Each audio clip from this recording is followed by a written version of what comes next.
San Francisco, what a treat. Plenty to do and plenty to see. And the city by the bay has been good to the Marlins. And Marcell Ozuna, he's got 2 homers in 2 wins. Everybody, hug it out. Today, Miami tries to win this 4-game series.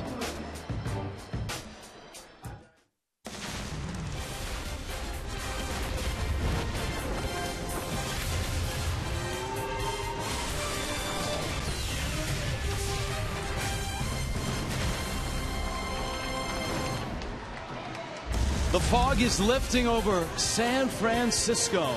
Miami and the Giants, a 4-game weekend series ends here and across baseball everywhere. To you moms, we celebrate Mother's Day. Happy Mother's Day. Lucille's mom is here. And plenty of moms at the park. And we will celebrate Marlin moms throughout this telecast. Matt Latos gets the ball for the Fish. Ryan Vogelsong for the Giants. Hi, everybody. Rich Waltz, Tommy Hutton. Not easy to win a 4-game series. If the Marlins do, they're at an even 500. I'll tell you what, I look at it this way, Rich. So far on this tough road trip, the Marlins are 3-3, have a chance to go over 500 on the trip and have a chance to win this series. This is usually a playground for Giancarlo Stanton, but he's been cold. The good news for the Marlins, the man behind him in the lineup, Marcell Ozuna, has been hot.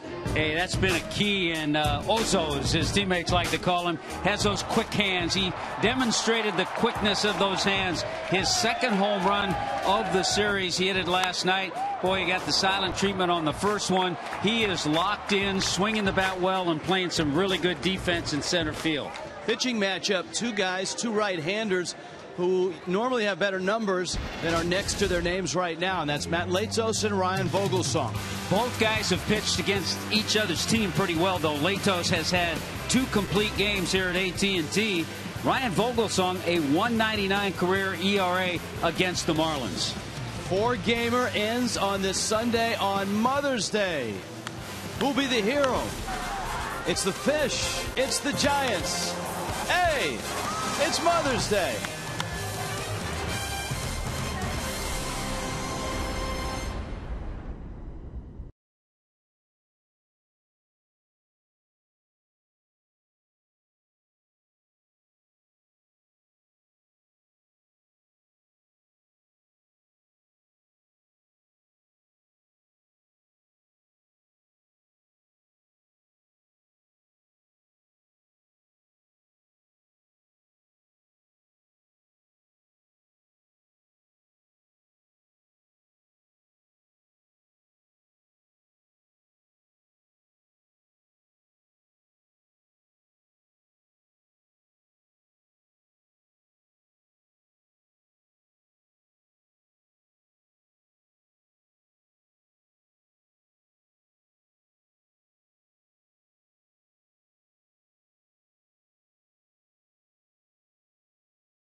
Brought to you by Marlins and Giants, AT&T Park, as we get ready to go and ready for a first pitch as the Fish and the Giants finish off a 4-game series. This would be Ryan Vogelsong, and a fastball is ball one. It misses someplace. Pinch a penny brings you the first pitch. D. Gordon, Martin Prado, and Ichiro leading it off. Of course, Gordon's been out the last 2 ball games after tweaking a hamstring in game 1. And he lines that one into the seats foul. It's 1-1. So we pick up the D. Gordon story where we left off. He continues what to a story, too. Lead the Free Nation in hitting. His hit streak, 28 hits in 12 games, 52 hits on the season. Tries the bunt, pops it up, and it lands just out of the reach of Andrew Susak, the Giants catcher. Yeah, there are the numbers on D. Gordon. Just fabulous. 15 multi-hit games. He's had 7 3-hit games. Not to mention the fact against Ryan Vogelsong, he's 10 for 29 against.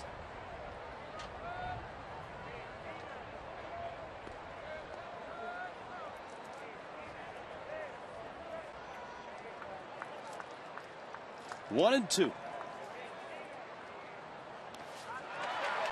Did he get a piece? No, he didn't. And he strikes out.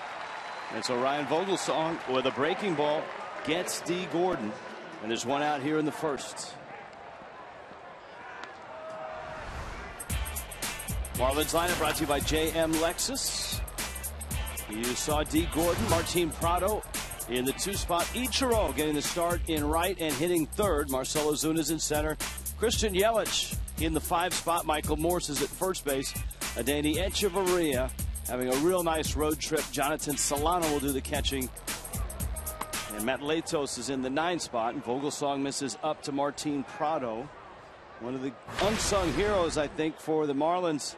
Nice run. The turnaround from 3-11 was Prado in the 2 spot. He's been on base in 18 straight games. And he takes a strike there. And it's 1-1.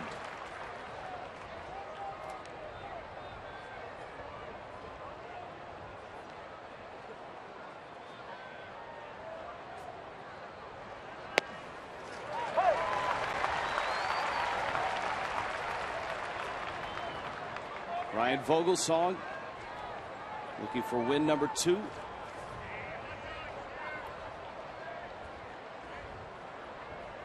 Guy's been part of the Giants rotation for 5 years now. He's had some nice seasons. This not one of those. He's a guy who was a little bit on the fence. Not so much that they were going to release him, but maybe send him to the bullpen. He'd not been pitching well, but his last start, 7 shutout innings against the San Diego Padres.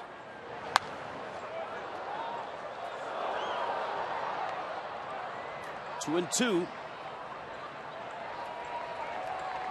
Vogelsong, an all-star back in 2011.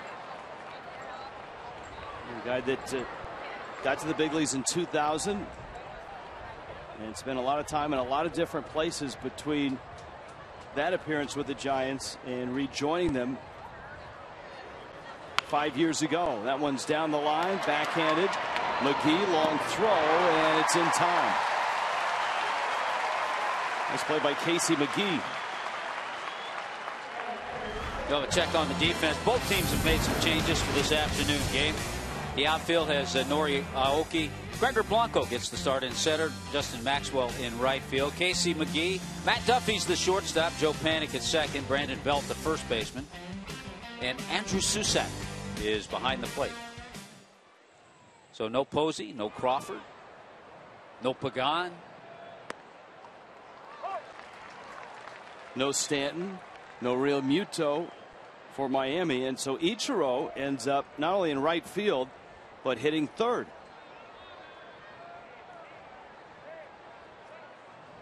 You know, the other day when Ichiro hit fifth, we looked to see how many games he'd hit in that spot. He had 72 games where he's batted in the number 3 spot in his career.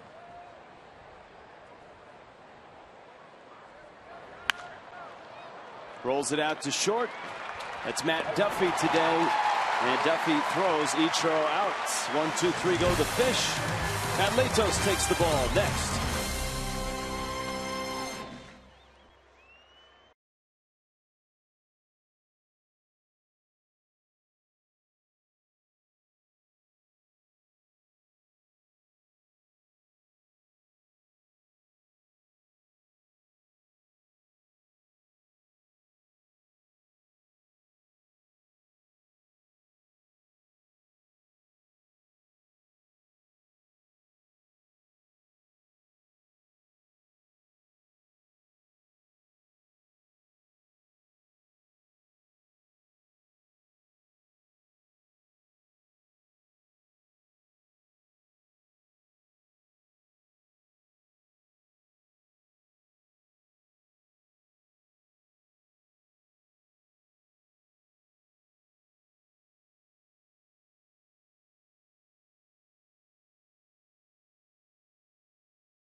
Got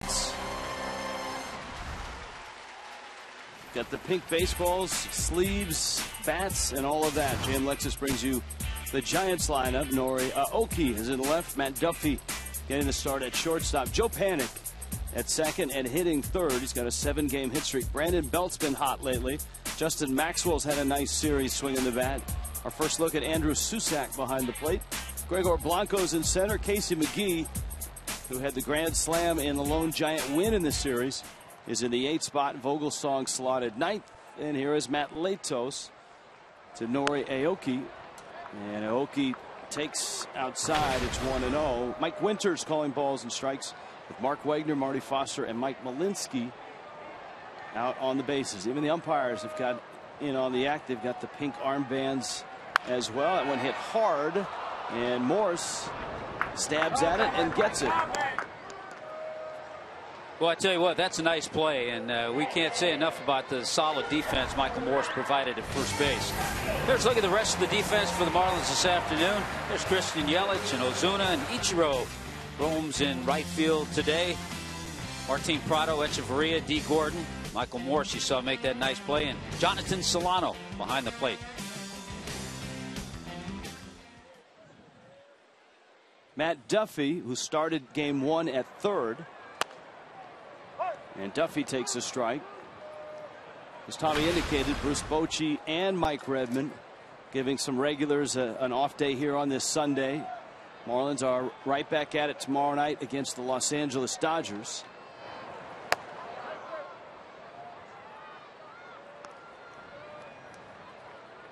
Duffy behind in the count, 0-2.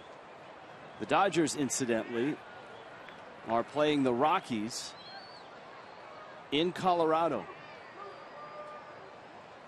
And it's significant for the Marlins, the impact on the Marlins-Dodgers series, that game is about to start, and Clayton Kershaw is going to pitch. Had the snow, which has covered the Rockies, wiped that game out as well, the Marlins could be facing a Greinke-Kershaw combination in the first 2 games of the series. As it is, it sounds like Greinke will go tomorrow night. Yeah, the original matchups, had they played those games, all the games in Denver, the Marlins would have missed Kershaw and Greinke. But as it looks now, they'll see Greinke tomorrow night.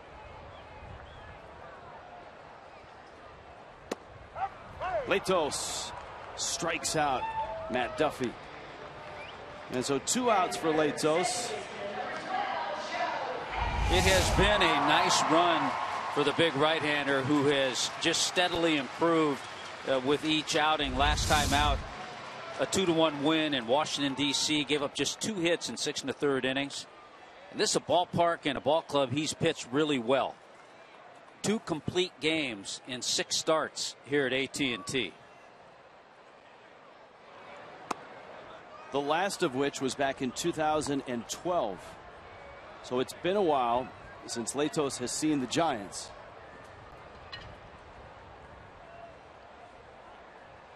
Joe Panik. I think the bats that just in looking at them, and a lot of the wristbands, and you can see the catcher's gear as well that Jonathan Solano's wearing. It's a little brighter pink than we were used to. Marlins on Mother's Day have some pretty good memories. Some big home runs. You think back to Joe Borchard in Pittsburgh. Giancarlo Stanton against the Mets. Gabby Sanchez as well. Here's the 2-1. Soft fly ball left field, and it falls. Yelich will knock it down. And a base hit for Joe Panik, a 2-out single. Well, a pretty good pitch. Panik didn't hit that ball all that well, but just blooped it down the line to pick up a base hit. An 8-game hitting streak for Joe Panik. He's been doing a really solid job for San Francisco. Now Brandon Belt. Brandon Belt, one of the hottest hitters that the Giants have, and it's shown in this series. Most of the Giants' pop in this series has come from Belt Buster Posey, Justin Maxwell.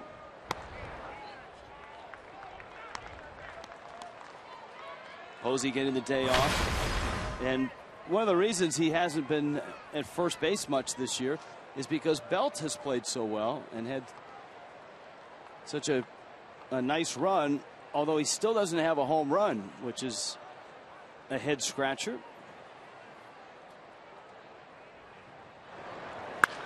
Yeah, I think it's the only major league first baseman without a home run. I mean, he's doing everything else. He's hitting .480 in his last 7 games. 3 of those obviously against Miami.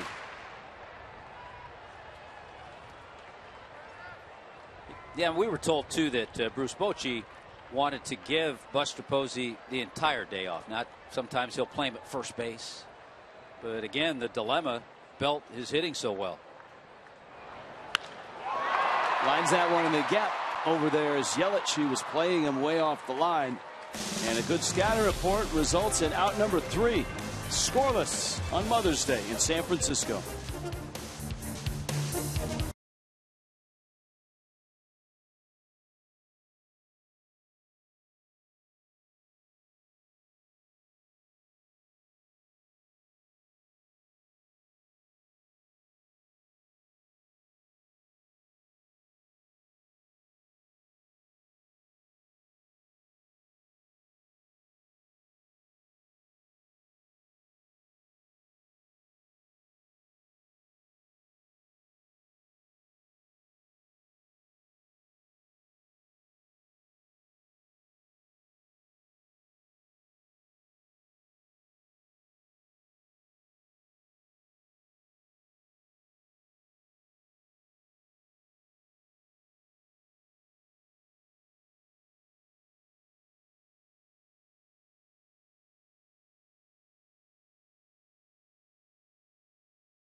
Shout out to all the moms out there, especially my mom who did such a great job raising me, and to my wife who's celebrating her first Mother's Day. I can't wait to see how great of a girl you turn our little daughter Riley into. Love you. Nice stuff from Tom Kohler into the second. Ryan Vogelsong to Marcell Ozuna, and a strike to Ozuna. Christian Yelich and Michael Morse. Even without Giancarlo Stanton, the Marlins lineup is pretty thick and pretty deep. And nice to have D. Gordon back in that lineup. Ozuna hitting cleanup. He's had a really nice series. 5 hits, including 2 homers and a double. And a little roller up the line. It takes a left turn and hooks foul. Boy, it's been a nice run, especially in this series, from Marcell Ozuna. Got in the home run column. Did it once, did it twice. Right now, a 3-game streak, 5 for 13 in this series.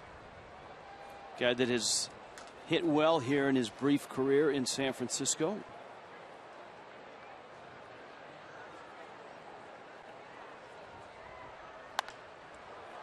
Vogelsong, a fastball up and in. There are few players in baseball as experienced in the ups and downs of a major league career than Ryan Vogelsong. Never really stuck here in San Francisco his first tour. Got to Pittsburgh, was there for 5 years, and then ended up for 3 years in Japan trying to get back to the big leagues. He was actually traded by the Giants to the Pirates when the Giants acquired Jason Schmidt, right-hander. That worked out pretty well for the Giants, although Schmidt had his injury shortened by, or had his career shortened by injury. 2-2. That's strike three called. Good breaking ball from Vogelsong. He got Gordon on one in the first, and he gets Ozuna here in the second. Saturday spectacular next week on the 16th, Marlins and Braves. And please note, it's a 1 o'clock start time. All you can eat seats for just $35. And after the game, enjoy a post-game concert on the West Plaza with British pop star Charlie XCX, presented by Pepsi. Marlins.com for tickets.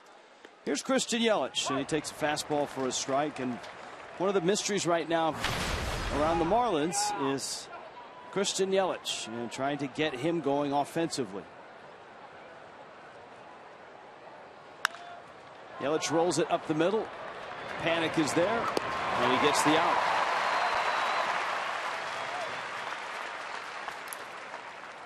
Let's see what the scouting report has for us on Ryan Vogelsong. Well traveled. Yeah, yes, he is. Pitched in Japan for 3 years. Slider and cutter. Curveball, we saw a good one to Marcell Ozuna, so he'll throw it to righties and to lefties. And boy, what a postseason he had in 2012 for San Francisco.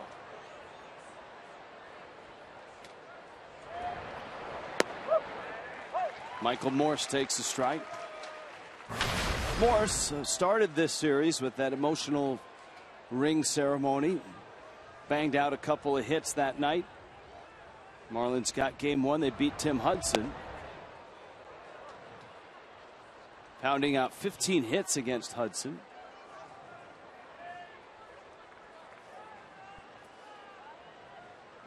And here this afternoon on this Sunday, Marlins trying to win the ball game and take this 4-game series 3-1. 2-1. Well, we've talked about it the entire series. The Marlins over the last 18 games here in San Francisco, 14-4 at AT&T Park. The count runs 3-1.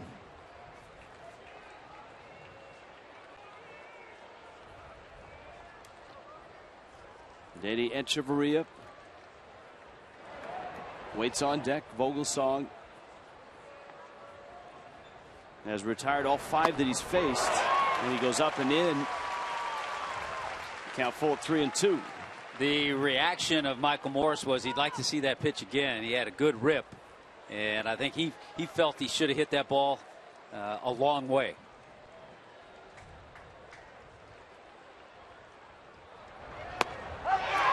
Fastball called strike 3, and Morse is out. Vogelsong is sharp.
San Francisco. It's a great ballpark, a lot of places to visit. Jessica Blaylock's first series here in San Francisco. Jess, where are you right now? Well, I figure if I'm going to come and visit AT Park, this is the perfect location to start. San Francisco, well known for its cable cars, and there is one located right here at AT Park. So I figured I'd come up here, hang out, take in a few innings. You still get a great view of the field. And I will say, on a windy afternoon like this, I think you should watch the game from inside the cable car versus the outside. So I think that's what I'm going to do. I'm going to go ahead and head inside, take in a few innings. Rich, I couldn't help but notice the Ghirardelli chocolate sign on the top of that cable car. Yeah, that might have also been what drew me in. Maybe I'll head inside the cable car and see if they're giving away any free chocolate as well. That's a good plan. Justin Maxwell, Andrew Susak, and Gregor Blanco. I think Jessica's going to have a fun day. There's a lot of places to go, a lot of things to see. Maxwell. It's a hop-up on the infield. You can see Prado battling the sun. He shades the sun with the glove and makes the catch. Everybody's decked out on the infield for the Marlins. They've got the pink shoes going. You see the sleeves that Prado has. All the undershirts all done up. There's tomorrow's start time, 9:30 for Marlins Live. You got wristbands. You've got the undershirts. The shoes. Matt Latos has the pink on the shoes.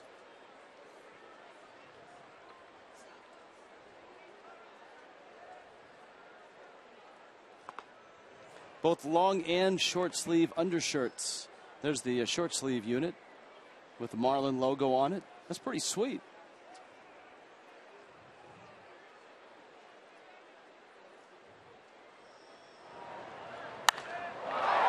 Susak drives it center and deep, and Ozuna there, and he makes the catch. Not only is this a big ballpark, but it's sea level and the wind blows and the ball does not carry here. Better during the day than at night. Yeah, it's one thing, and certainly Marcell Ozuna knows it, having played a lot of games in center field at Marlins Park. A lot of room, but here you're dealing with more elements. You have the wind. The fence kind of juts out in different areas, but tracked down nicely by Ozuna on a ball well hit by Susak.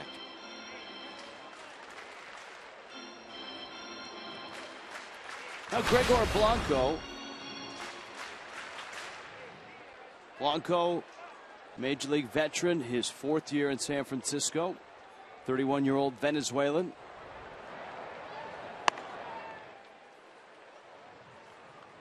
Latos misses away. Latos working with Jonathan Solano. JT Realmuto getting today off.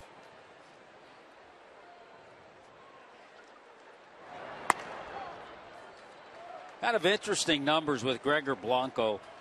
He's a career 257 hitter. Very solid player. But against the Marlins in over 120 at bats, he's a career 369 hitter. So he's always hit the Marlins pretty well. Saw a lot of the Marlins when he was with the Atlanta Braves for the first 3 years of his big league career.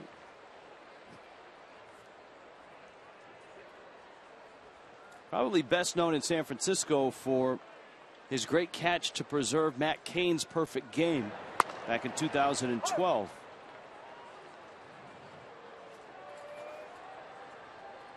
And one of the guys we talked about that the Giants have kept around, role players, Joaquin Arias, another guy.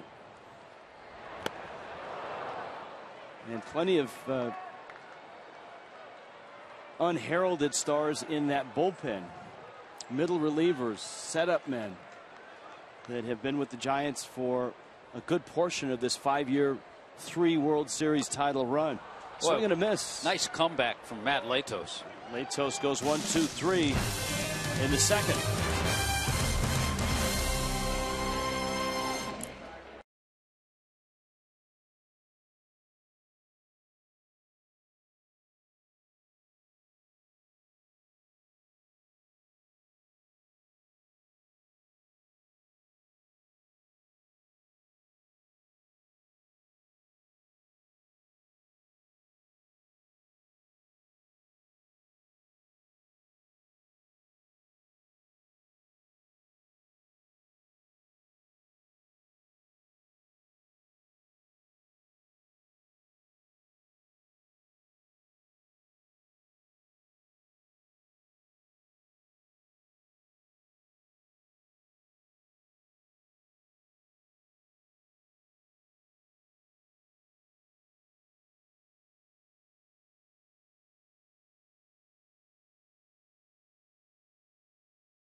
And the Giants are scoreless. T-Mobile game changer. David Phelps last night was outstanding as the Marlins beat the Giants. And Phelps, 6 innings, 6 hits, a run, a walk, and 3 strikeouts. 5 starts for Phelps, and his ERA is 1.80 as a starter. Very nice whip and a low opponent's batting average as well. I think the Marlins have really found somebody in that rotation. Phelps coming in, obviously the injury to Henderson Alvarez, and he's showing Mike Redmond and Chuck Hernandez he didn't want to come out of that rotation. Well, I think he's showing what a professional he is. He went about his business in spring training not knowing exactly what his role would be.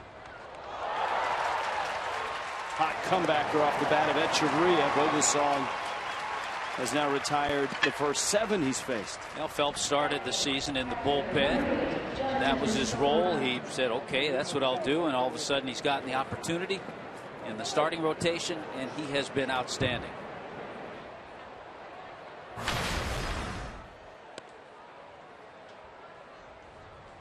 Jonathan Solano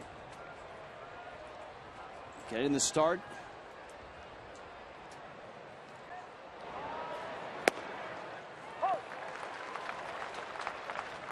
And a strike to Solano. Jonathan Solano got a start on May 3rd against the Phillies. Remember, he had a big go-ahead double driving in Donovan. Also walked in that ball game.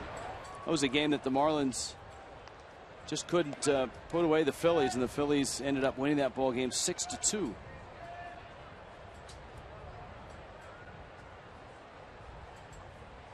That was a Sunday ball game. Latos is on deck. Here's the 1-1.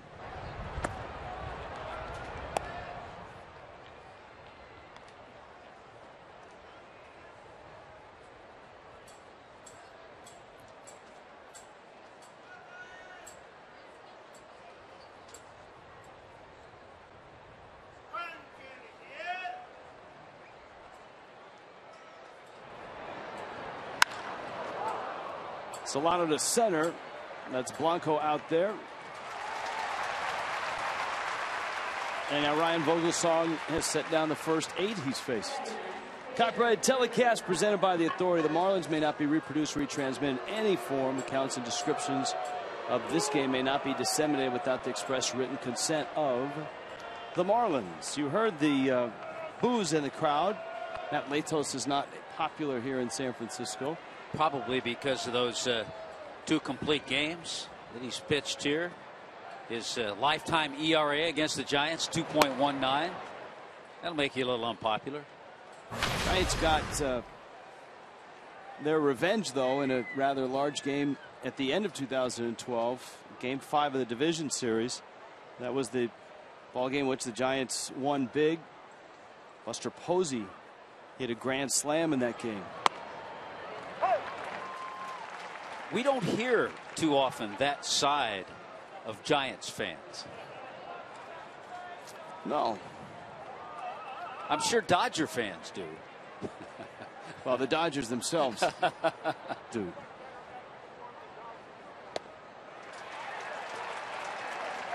I think one of the unique things about the game last night, now the Marlins have struck out 3 times today, but the Marlins struck out 15 times last night, but won the game.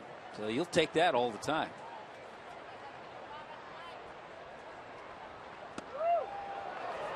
Vogelsong thought he had a strikeout.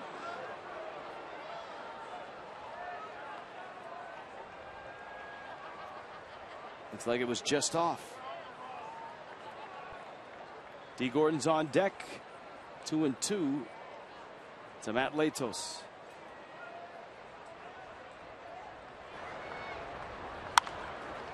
And he shoots a ground ball into right field, a base hit. And the good news is Latos got up the line and looked good running. And that is a nice thing for a guy that's been bothered with first a knee and then a hamstring this year. Well, it's good to see. I mean, he's going hard because he doesn't know if Panic's going to make that play. And if Panic makes the play, got a chance to throw him out. So good to see Matt Latos straight on, got himself a base hit. He's 3 for 7 on the year. Here's D. Gordon now. Gordon struck out back in the first.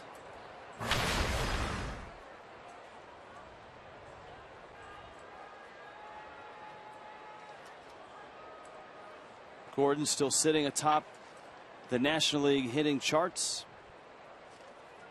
12-game hit streak carried into this ball game. He did not play either on Friday night or last night. While scoring on Thursday night, he had a little bit of an awkward stride at the plate, and his hamstring tightened up as a precaution. Has missed the last 2.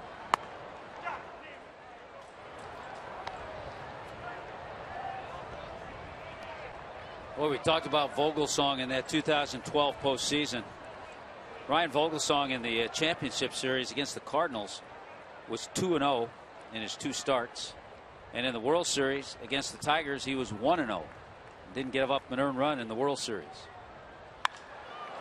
Gordon sends that one in the gap. Blanco won't get it, and it's into the gap. Latos on his way to third, and D. Gordon has hit in 13 straight.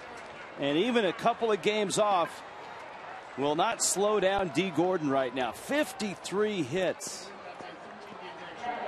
That's one of those balls, too. If you're Matt Latos, you're kind of looking over your shoulder. You want to make sure D doesn't catch up to you. But a pitch up, we've seen him do this a number of times. He gets a pitch up and out over the plate, and he just sends it on the line into left center. There goes Matt Latos. He sees that ball out of the reach of Blanco, the center fielder. And again, running pretty well for the big guy. So good to see a little 2-out rally, too. Now Martin Prado. Marlins have a nice opportunity here. Breaking ball, a strike. By the way, going into this game, D. Gordon, 52 hits in 28 games. The last second baseman to do that, Rogers Hornsby in 1924. Now he's at 53 hits. Rogers Hornsby, 1924.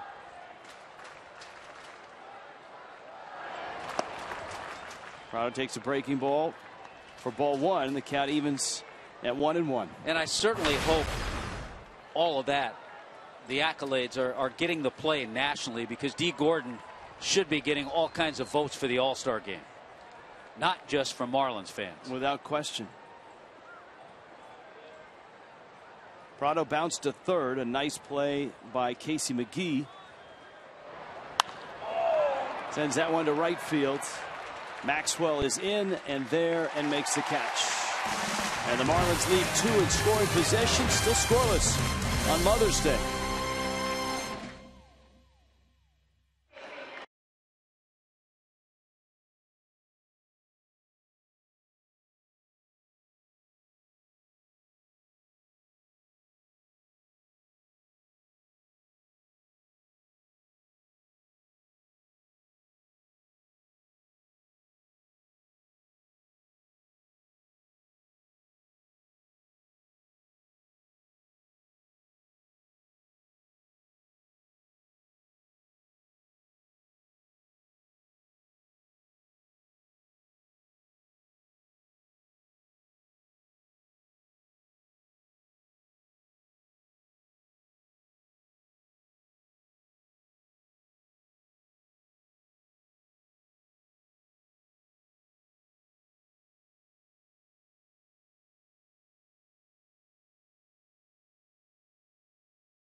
Matt Latos Subject of our AT&T U-verse Rewind. We told you had some great starts here in this ballpark. As a Red, as a Padre,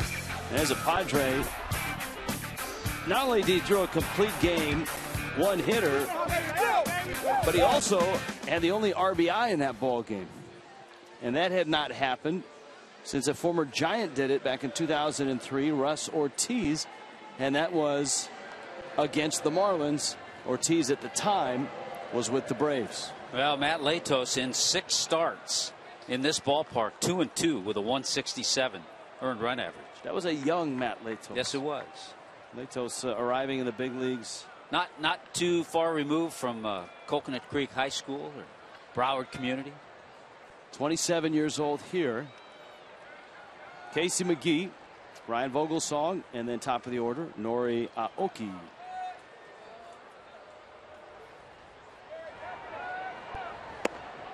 McGee takes a strike. It's been a kind of a bittersweet series for Casey McGee. The sweet certainly was the grand slam and the 2 hits that he had in the Giants win, a 6-0 win. The bitter probably yesterday, 0 for 4 with 3 strikeouts. The Giants scuffling to score. Miami beat the Giants 6-2.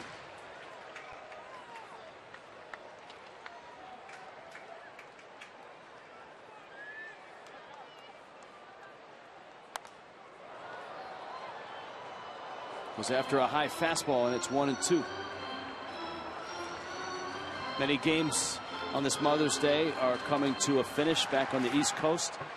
The Washington Nationals took down the Braves again 5-4.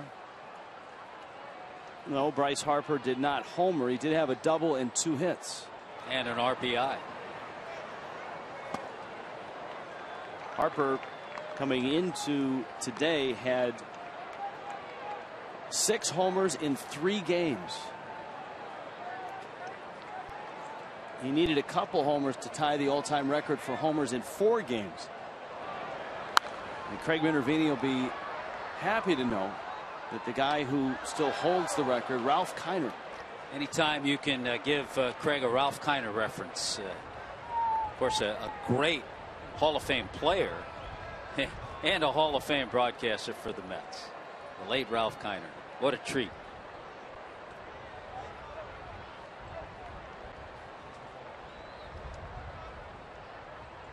Two, and McGee gets a piece and stays alive. So the 2 teams above 500 in the National League East have won. The Mets also won. They beat the Phillies by a score of 7-4. Bartolo Colon is 6-1, and yes, Jeurys Familia had another save. He has saved 13 of the Mets' 20 wins.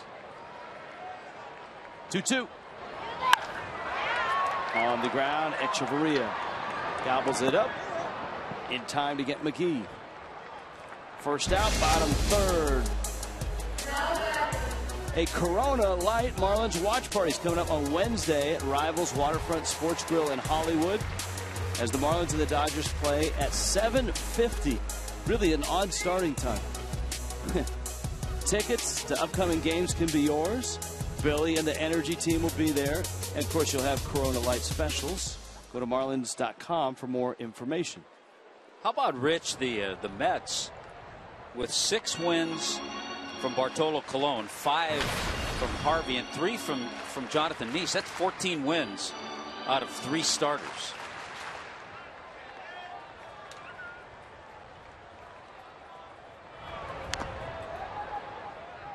Jonathan Solano is attracting a lot of baseballs right now. Another one bouncing off of him.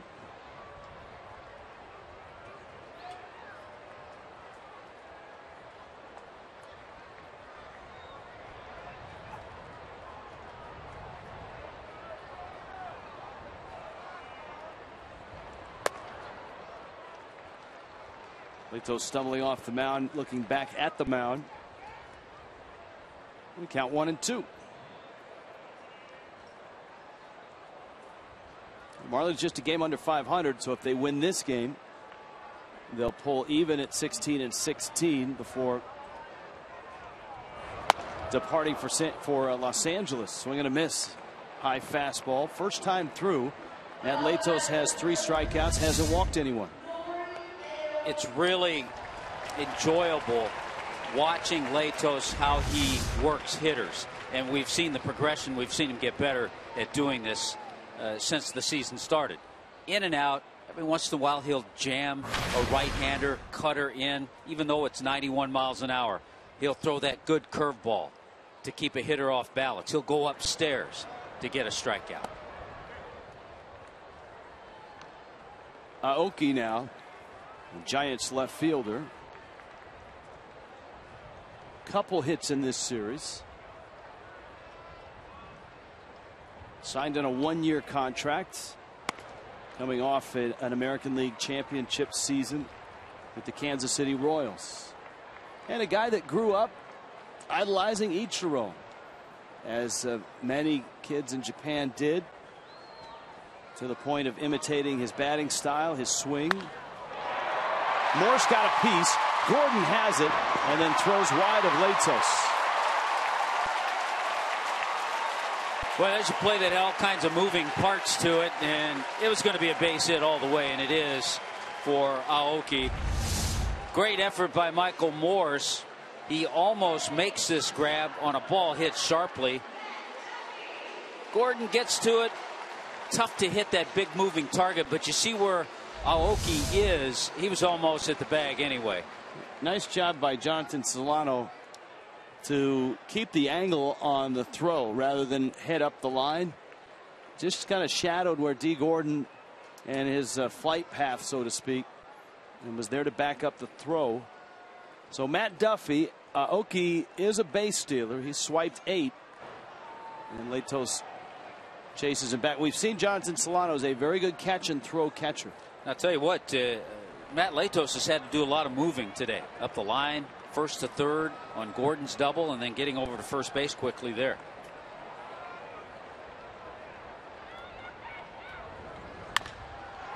Slow roller. Prado cuts it off. Short way to Gordon in time to get the out. Matt Latos, Ryan Vogelsong both look sharp.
Say thank you, Mom, and a happy Mother's Day. I appreciate everything you've done for me, all the time that you spent making sure that I had a chance to play sports, growing up, taking care of me. I love you, and happy Mother's Day. Nicely done, Jeff Baker. This game is moving into the 4th inning, and it's scoreless. Both teams have a couple of hits, and that's it. And Ichiro takes a strike. Ichiro, Marcelo Zuna, and Christian Yelich. Look at Ichiro's got even the Mother's Day elbow pad. It's not a big one, just more of a pad on that elbow and that tricep area. Seeing Jeff Baker there, it kind of goes back to last night's game. It was such a nice win with Baker, big hit, Solano, a big hit, Echeverria, big hit, David Phelps with the performance on the mound. So it's nice to win games with Giancarlo, who struggled in the ball game last night. And the Marlins are hoping to do that here today with Giancarlo Stanton getting a day off. Ichiro's ground ball finds McGee. And a couple ground ball outs to the left side for Ichiro. And here comes Ozuna. Cold hard fact, as always, brought to you by Clean Crisp Coors Light. Ozuna at National League West parks. 11 games here in San Francisco. You see the .343 average.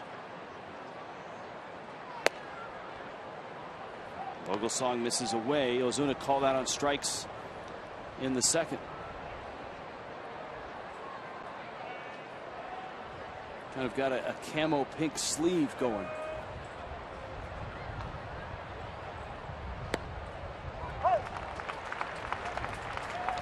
Kind of look like pajama tops.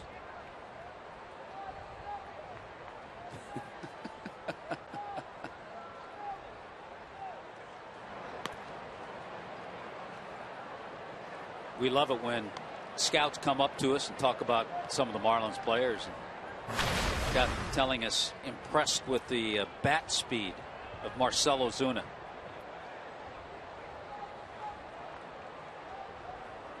Two home runs and a double in this series. His first 2 home runs of the season. Vogelsong trying to catch that outside corner again. Vogelsong is 37. Well, 3 of his years, we talked about it, he pitched in Japan.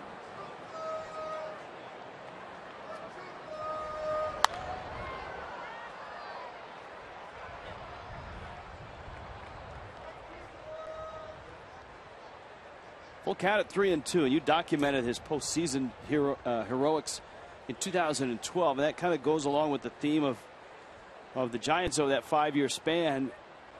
Seems like each of their starters in that rotation stepped up and had great postseasons at one time or another.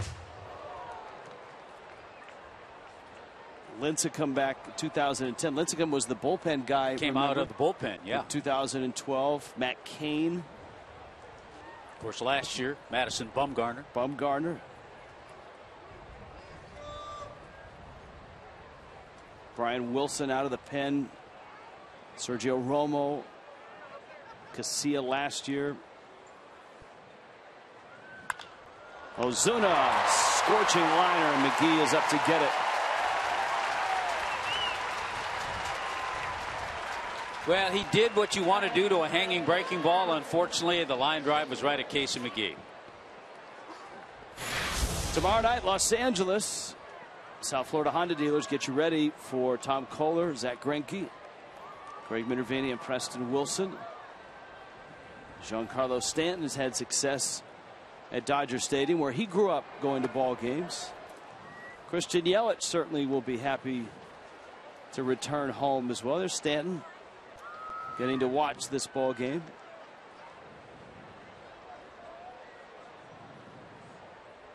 Yelich 0 for 9 in this series.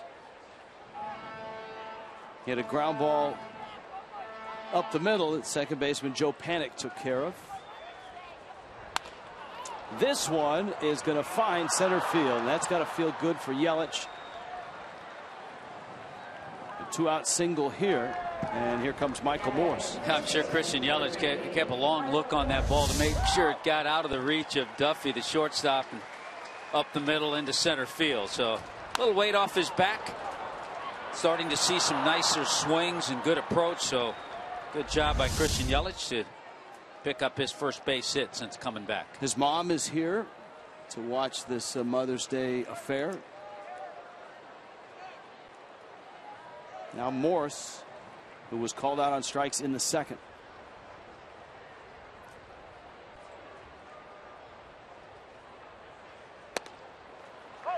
Vogelsong bends one in there for a strike.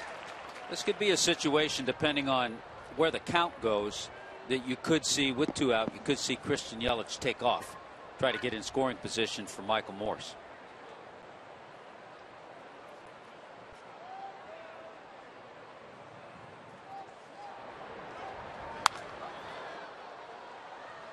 Morse behind in the count, 0-2.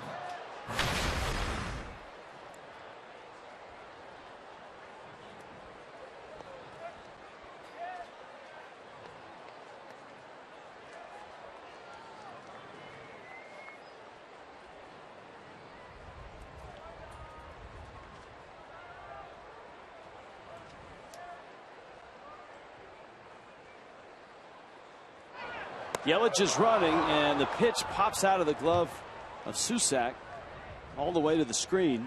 It's going to be a stolen base for Yelich.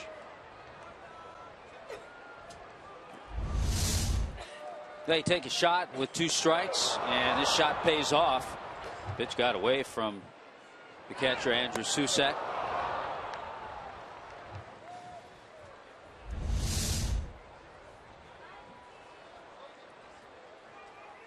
Couple stolen bases now for Yelich, who has moved well, made that diving catch his first night back off the disabled list. Morse looking at a 1-2 pitch. And Morse drives it right center field. That's deep. Blanco goes back, and he's not going to get it. Into Triple's alley, up over the wall. And Morse is going to end up at second base. Miami is on the board, and Michael Morse muscles up and drives one to the deepest part of the ballpark. That's about a 410-foot shot for a double. Boy, he's got that power into that opposite field area where he keeps his hands in so well. The Marlins sneak a run. It's nice to get those 2-out runs after a couple of quick outs. The single by Yelich, a stolen base, and a big double by Michael Morse. And think about it. If Yelich doesn't steal second, he doesn't score on that ball. Because it bounces out. Yeah, he's at third base. Here now, Echeverria. Vogelsong got a piece of it. Duffy recovers to get it and throws Echeverria out. But Miami's on the board. Michael Morse doing some more damage in this series.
Is brought to you by Toyota.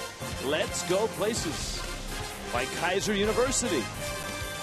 And by AutoNation. Save on over 70,000 vehicles now. Visit AutoNation.com.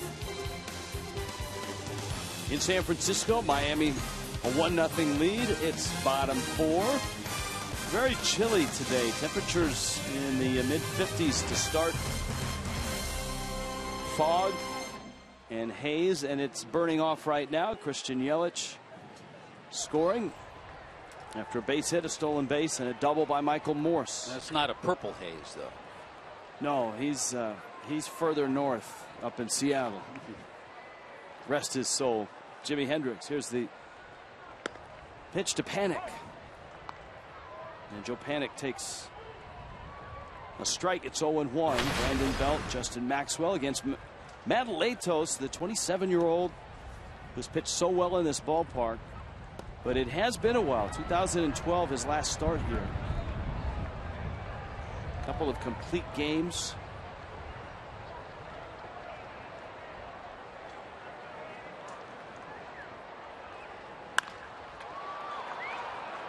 D. Gordon. No signs of the hamstring issue for Gordon. No, he's moving really well. If you're just joining us, Gordon in the third inning extended his hit streak to 13 games. That ties his career high, by the way. And I think if you're wondering, remember last night Jeff Baker had to leave the game. Very mild, and he's available. He had a mild tweak on his right side, but he's certainly available to hit if needed. Available to play if needed.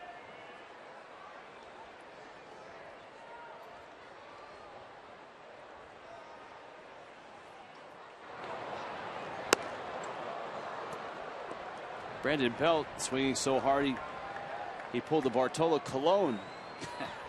He came out of his helmet. I had a teammate years ago with the Montreal Expos, Larry Parrish. Used to do that all the time. He'd catch it too when it came off.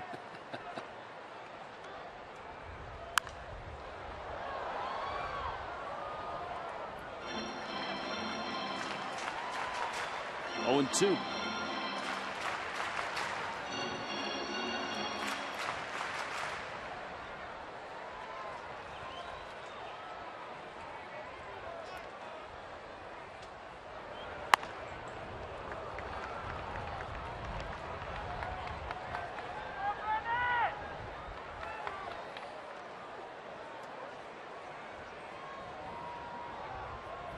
Brandon Belt line to left. Lines this one to right. And Ichiro picked it up. Belt, a one-out single. So he continues to swing with the authority. His 13th hit in his last 8 games. Dodgers tomorrow. Gonzo's having quite a year, isn't he? 9 homers, driven in 25. Adrian Gonzalez. Tom Kohler gets the assignment. As we told you, Zach Greinke is lined up to start for the Dodgers. That game in Colorado has started, so Kershaw is pitching. I guess that's good news for the Marlins, though they did beat Madison Bumgarner last night. Kershaw was through 3 innings. He struck out 4. He's given up a hit. I think Bumgarner over the last few years has matched up favorably when he's pitched against Kershaw.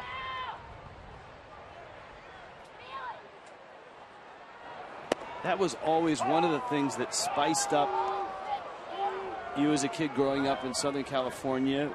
I saw it here in Northern California when the Giants and the Dodgers matched up. There usually was some pretty premier pitchers going at each other in the 60s. Certainly Marichal, Colfax, Drysdale. Yep. Gaylord Perry, well, he was going well as a Giant.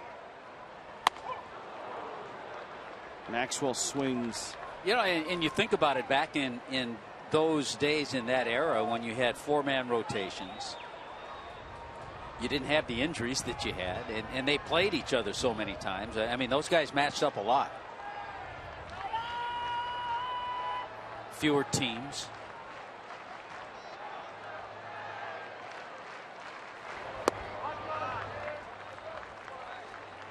Two balls, 2 strikes.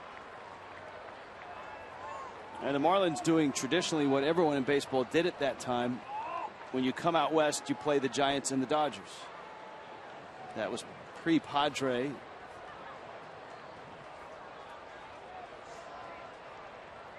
pre-Diamondback, pre-Rockies.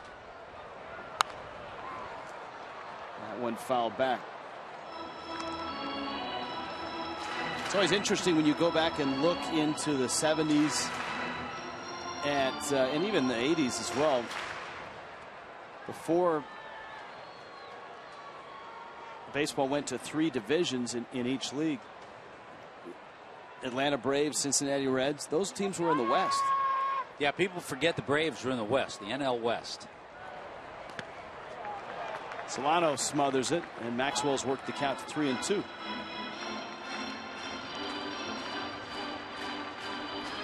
We've seen just in his previous start here today, we've seen Jonathan Solano really do a nice job behind the plate.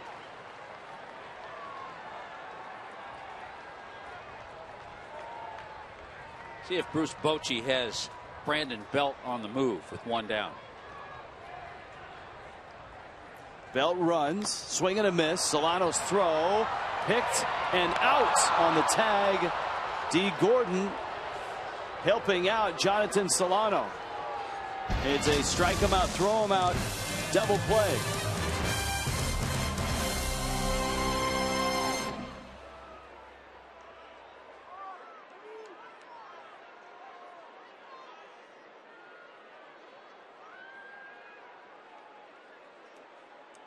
What did it look like? Belt didn't react. Belt's like coming. Oh, he walked.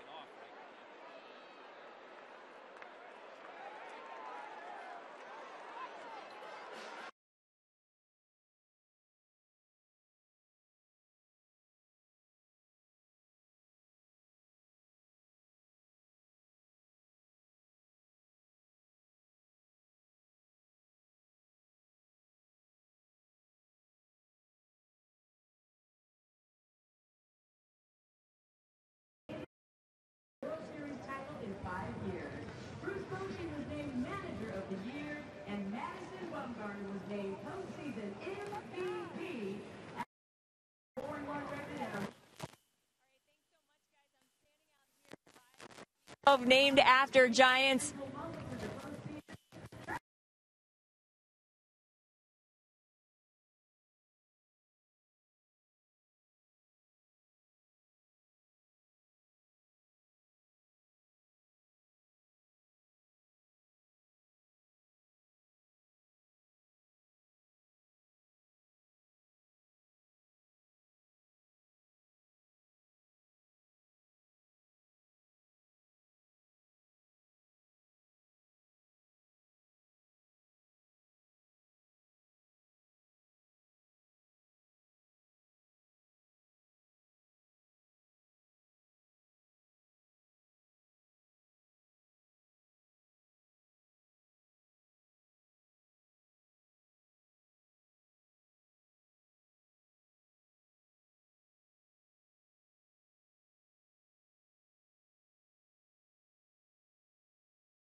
Outs.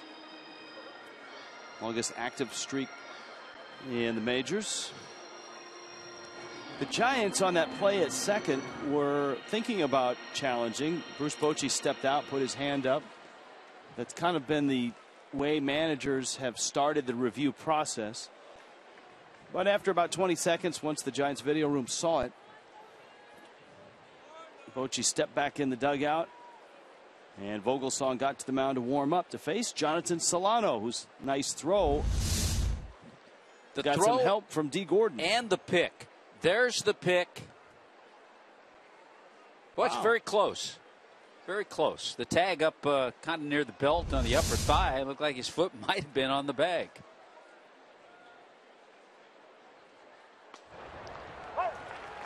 But a good job on both ends by Jonathan Solano and D. Gordon for picking it. It's not an easy play for a second baseman.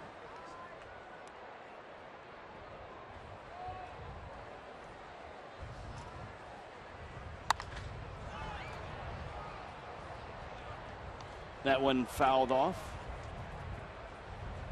just in our first look at that replay, it looked like, and I'm with you, it looked like he was safe. However, I would expect there were 2 or 3 angles that the Giants looked at, because that's the middle of their order, and that's a guy in scoring position. If they felt confident that he was safe, you expect they would have challenged. And we told you last night their video replay coordinator, former middle infielder, Sean Dunston. So he knows about that play as well as anybody. 2-2 to Solano. You've got Latos and then D. Gordon up here in the 5th.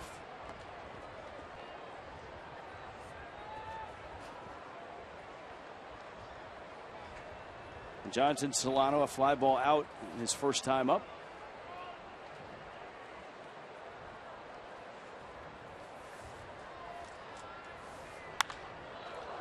Solano, left center field, long run for Blanco and Aoki, and it's Aoki who makes the catch.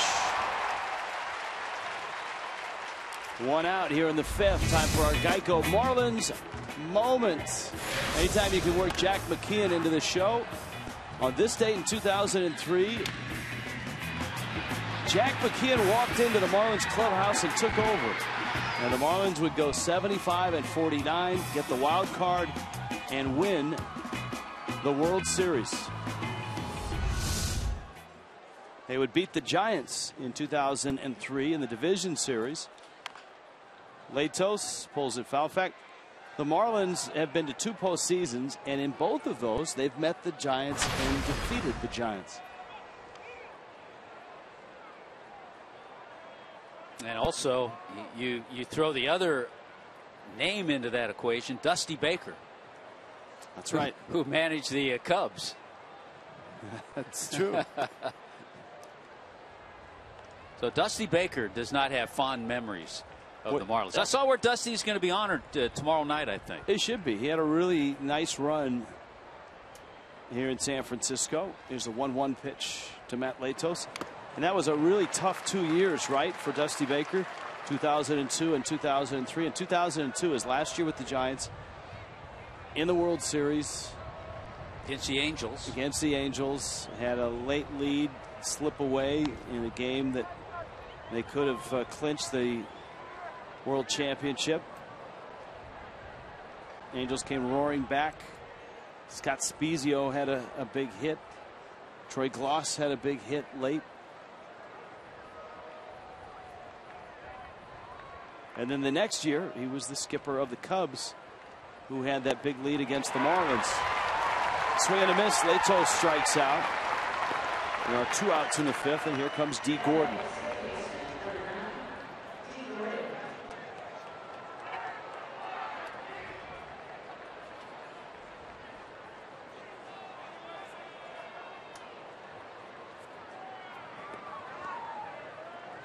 Gordon's hit streak now at 13 games. He doubled in the 3rd and showed no signs of a tight hamstring. He even tried to bunt earlier in the ball game. He's had good numbers against Vogelsong. Obviously, Dodger-Giant matchups. 11 for 31. And just the fact, Tommy, that he's attempted to bunt a couple of times is a sign that he feels like he's 100%. Yeah, and you saw him take that curveball. I remember talking to Brett Butler about that and his advice to D. Gordon. If you're thinking about bunting, you want to bunt the fastball. Gordon knocks this one to left. Aoki goes back and then makes a basket catch, backpedaling on the warning track. Gordon hit it well. Aoki, a Gold Glover in Japan, makes it entertaining catch.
up 1-0. Jessica Blaylock, where are you now?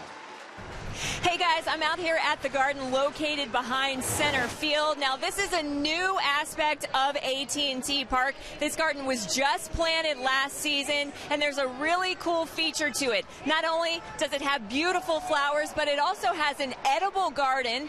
All of the vegetables, all of the herbs that are planted here, they actually use them in the food at the ballpark. So not only is this a very beautiful area, but it's also very functional. Very functional. They probably have some garlic going out there for the famous garlic fries here in San Francisco. Andrew Susac, there you go. A little salad action.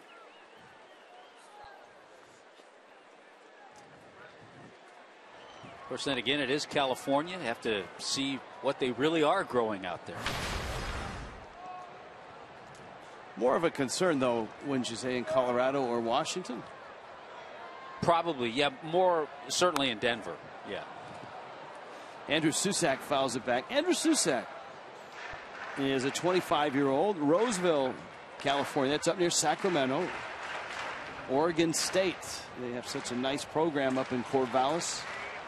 And a guy that has really come through the minors quickly, just 2.5 years in the minor leagues. It seems, and I'm interested in your opinion, players getting to the big leagues faster than ever. Is it because college baseball has improved and advanced and they're closer to big league ready when they enter a system? I think it's part of it. I think it's a combination. I think you have more teams, number one, so there are more availability of players. But yeah, I think players, even now, kids coming out of high school sometimes are more advanced than they were 30 years ago coming out of high school. College programs are better.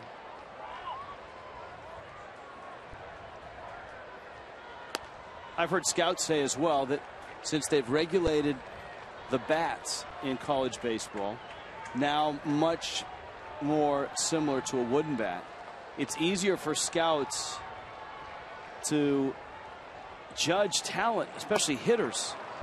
Nice pitch by Latos, who goes up and in and gets the strikeout of Susac, because now you can see a guy in college, and there used to be, say, 8 to 10 years ago, a little bit of guesswork as to how is he going to swing the wooden bat. Yeah, it was harder for scouts to judge with the aluminum bat. It's made their life a little easier in judging talent, bat speed, how the ball comes off the bat. And I think the same with pitchers. I think it's easier to grade out and judge a pitcher. Here's Gregor Blanco. Well, the pitchers in college baseball, in regulating the bats, the BB Corp bats, as far as weight, exit velocity, all of that, runs had come down, so they actually lowered the seams on the baseball just a little bit, trying to get scoring up, and it has gone up a tick or two, but it's much closer to the major league game than it ever was. I mean, there were some games in the College World Series, both teams in double figures in runs and hits. And here's the 2-0.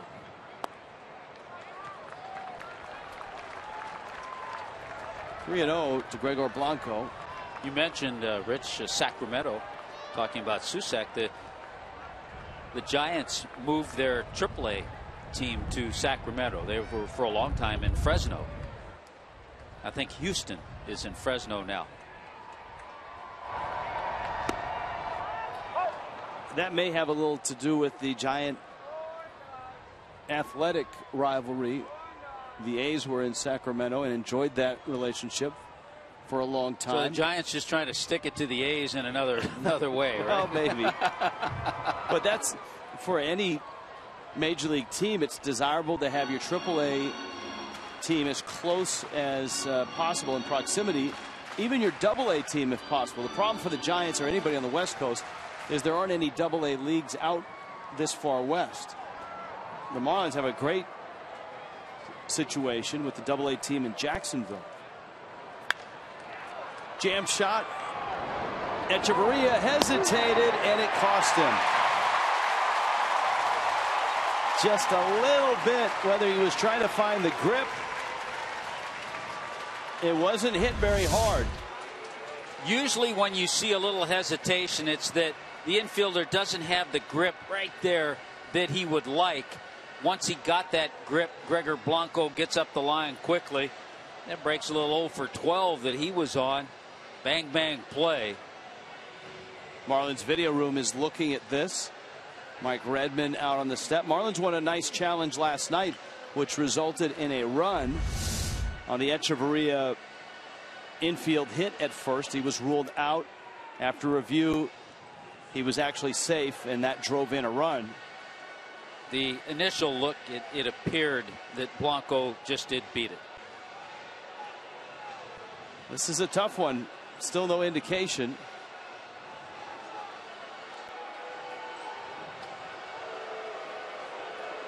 Crowd wants the Marlins to hurry up. Mike Redmond looking. I'm not sure.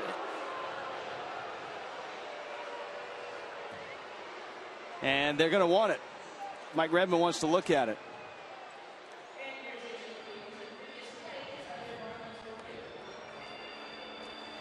Here's a super slow-mo.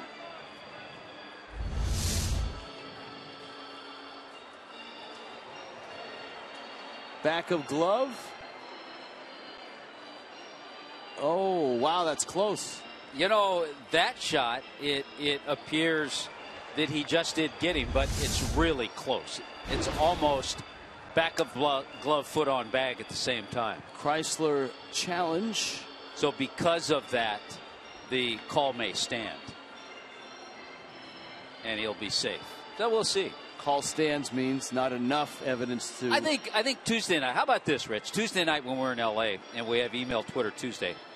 What do fans think about the replay and the 2 minutes, 2.5 minutes that the average that seems to take to have a call stand or overturn? Well, I will say this: the one thing that the replay has eliminated are managers going out and arguing, and then getting tossed. Which can take the same amount of time. Right. And the calls are still getting missed. So, while the replays at times will take 2 to 3 minutes, oftentimes in a call like that, you would have Mike Redmond out there arguing with an umpire. Now a fan, to play devil's advocate, a fan may say watching the manager kick dirt and argue would be more fun than watching 3 umpires stand around with headsets on. You know what? Yeah, it was fun, but getting the calls right. Getting the call right. Back of the glove. He's out. I think he is. Remember, the Marlins were one of the very best in Major League Baseball last year at winning these. There ought to be a special award handed out every year. I mean, there's so many different awards in baseball. There ought to be a special award for replay coordinators. Because if there were, Pat Shine may have won it last year. He would for the National League. The Marlins led the National League. They were second in the majors. And here's the decision. He's safe. And I would expect it's a call stands, which means not enough to overturn. So no challenge for the Marlins. They lose that.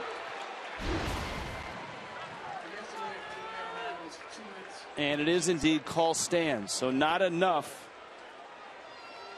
Not enough to overturn. Here's McGee now. Latos was throwing during that break. And Blanco dives back in on a throw over to first. So we'll see if Latos can stay in the groove that he's been in from the very start of this ball game. He's given up just 4 hits.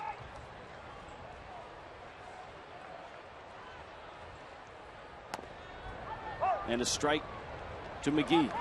Well, a guy who was really waiting down there was Blanco, because that call stands with him being safe. That breaks an 0 for 12.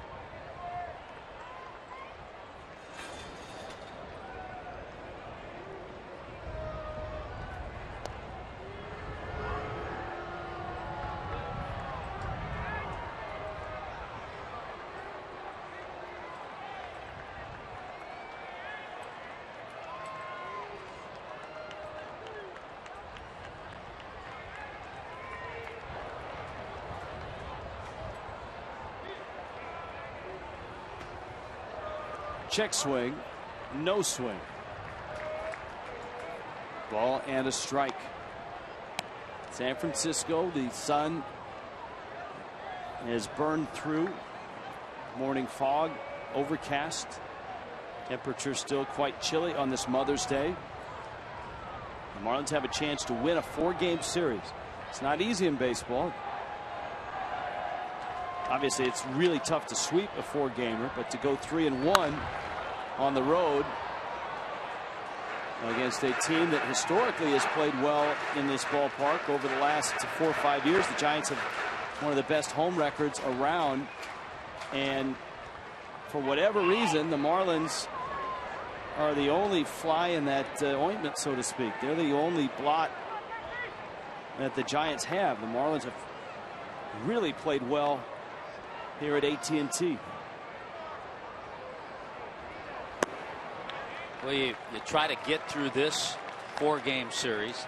Then you look ahead, and Mike Redmond knows how tough the Dodgers are at home. The Dodgers have won 13 out of 15 at home.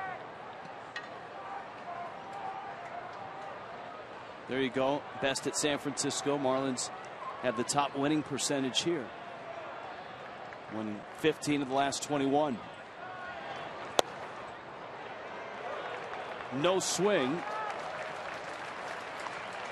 Counts full 3-2. So McGee has run the count full.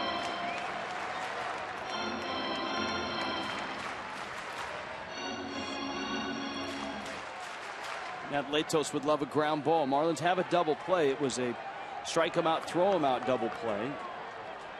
And we'll see if Bruce Bochy gambles here with Blanco at first. I would say absolutely. He's running. McGee drives it down the right field line, foul territory, and out of reach. A couple of reasons. You have Blanco, who has a little better speed than Belt. He was the runner before. And you have Casey McGee, who's grounded into 11 double plays. So he's going to try everything to think about staying out of a double play.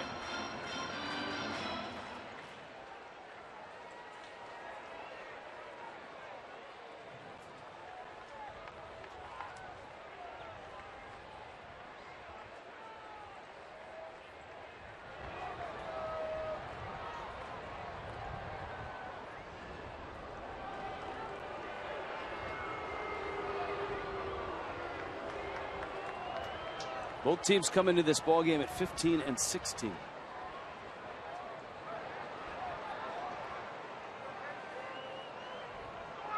Running again. Ozuna, lots of room, and he makes the catch.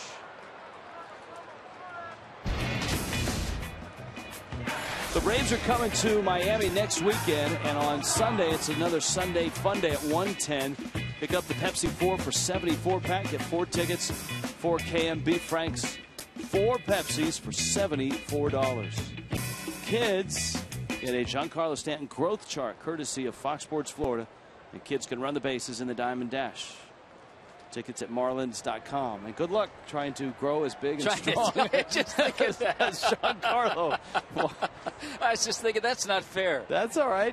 You know what? You got to set your sights high. They need to give him a Tommy Hutton and Rich Waltz growth chart. He got a better chance. Inside the Marlins after Marlins Live. Back in the box, Giancarlo Stanton debuts.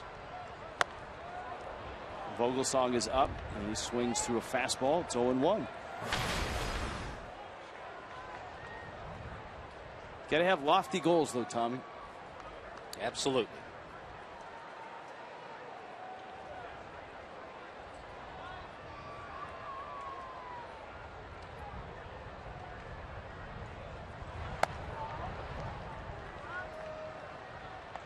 Ball and a strike. Both pitchers have been sharp.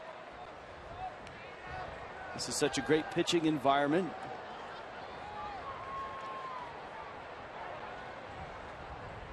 And I would think just like when hitters step into Coors Field, there's a real confidence and a real surge for hitters mentally. You'd have to think the reverse is true here, right? That pitchers go out. We've heard many Marlin pitchers, whether it's Ricky Nolasco, Anibal Sanchez, or JJ, talk about pitching in this ballpark and how comfortable they are and how everything just seems to work here. Boy, all those you spoke of had great games here. Slow dribbler, and Gordon throws out Vogelsong. Matt Latos, 5 shutout innings here in San Francisco. Happy Mother's Day, everybody.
Miami. Let's check in and find out where Jessica is now.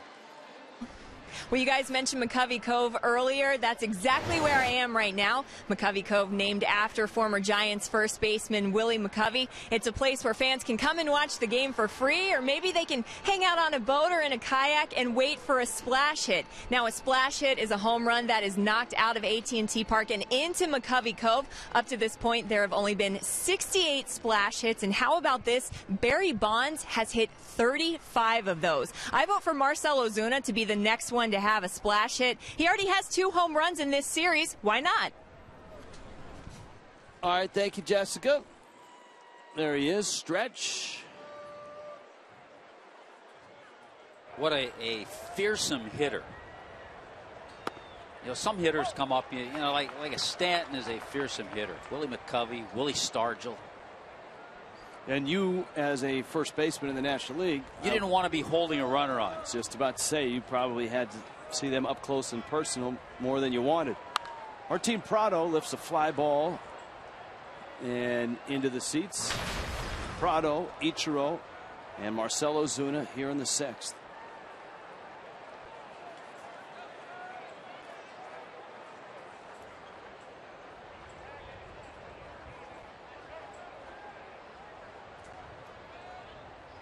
Brian Vogelsong and Matt Latos have been matching outs most of the way. The Marlins did get a run in the 4th. 2-out hit by Christian Yelich, a stolen base, and Michael Morse drove one into Triple's alley, which bounced out for a ground rule double. And since Yelich was at second, he would score. You know, kind of an interesting way both of these pitchers, Vogelsong, how they arrived to the major leagues. Vogelsong, a 5th-round pick, and he had 146 starts in the minor leagues. Matt Latos just 40 starts in the minor leagues, coming up with the Padres. Breaking ball hit to left and hit well. Aoki has it at the warning track. Boy, Prado, you could just see his eyes get big when he saw an identified breaking ball, and he jumped on it. Tell you what, Vogelsong has gotten away with a couple of hangers. That one there, remember the line drive out that Ozuna hit in the 4th. 4th inning was a hanging curveball, but tracked down nicely. You can see why Aoki in Japan was a multiple Golden Glove winner.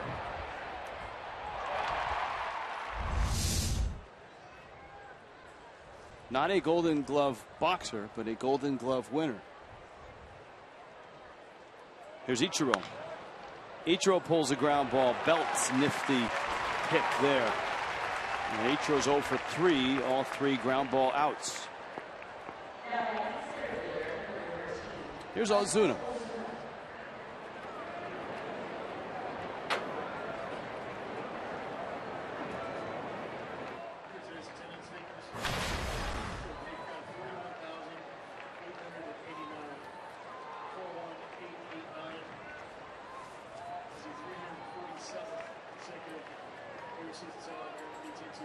You probably hear in the background announcing the attendance. Another sellout, 347.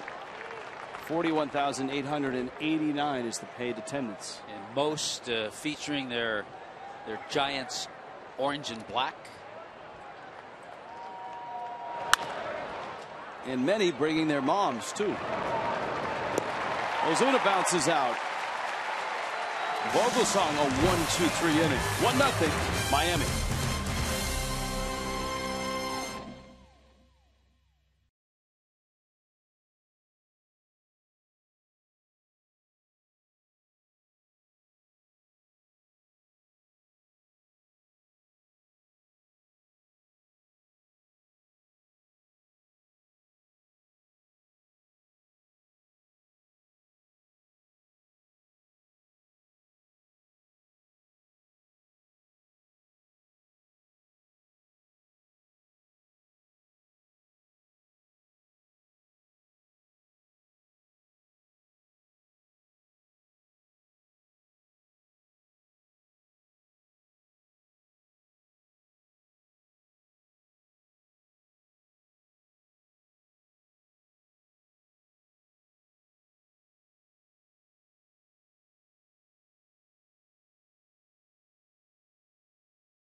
Desearle un feliz Día de la Madre, especialmente a mi mamá y a mi esposa. Que Dios las bendiga. Gracias por todo y pues a mi esposa por darme la bendición de ser padre y pues a todas las madres del mundo quiero desearle un feliz Día de la Madre, que Dios las bendiga y que es una bendición de Dios traer un hijo al mundo y pues es algo grandioso para todas las mujeres. Que Dios las bendiga y mis sinceras felicitaciones. Very nice. Donovan Solano must be a double special Mother's Day to have two, not only in the big leagues, but on the same team for Donovan and Jonathan's mom. So a very proud Mrs. Solano enjoying this one today. 1-0 Miami on top. It's the sixth. Bottom half. Top of the order. Nori Aoki. Matt Duffy. Joe Panik. That's a base hit by Prado. Yelich over to cut it off. Aoki around first. Headed to second. He'll stop. Nice throw by Yelich. And it holds Aoki to a single, but the Giants have their leadoff runner aboard for the first time all day. Look at these two swings. We've been talking about how as a youngster, Aoki tried to imitate, as did a lot of left-handed hitters, I'm sure, in Japan, imitate the swing of Ichiro, and there was a pretty good example of those two. Aoki can run, and here's Matt Duffy, who's 0 for 2. Struck out, bounced into a fielder's choice.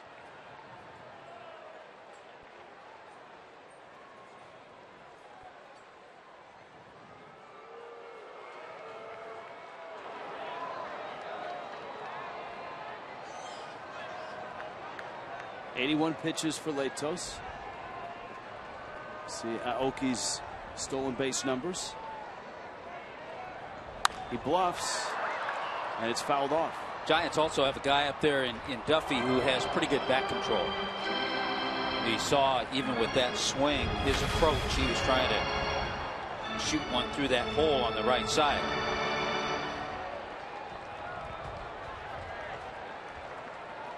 After Duffy, Joe Panik. And if the inning continues, Brandon Belt, Justin Maxwell.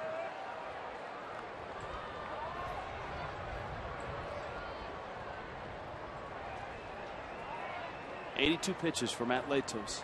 83 pitches for Ryan Vogelsong. Vogelsong is through 6. A run on 4 hits. Latos has struck out 5. Runner goes, swing and a miss, and the throw down, and safe. Another nice pick by Gordon, but Aoki gets his 9th bag of the season. Yeah, they may have had something on, maybe a hit and run. With Duffy swinging at the pitch, it was a tough pitch for Solano to get to, and then his throw, another tough hop for D. Gordon. 2 strikes. See if with 2 strikes, Duffy still tries to move the runner over to third.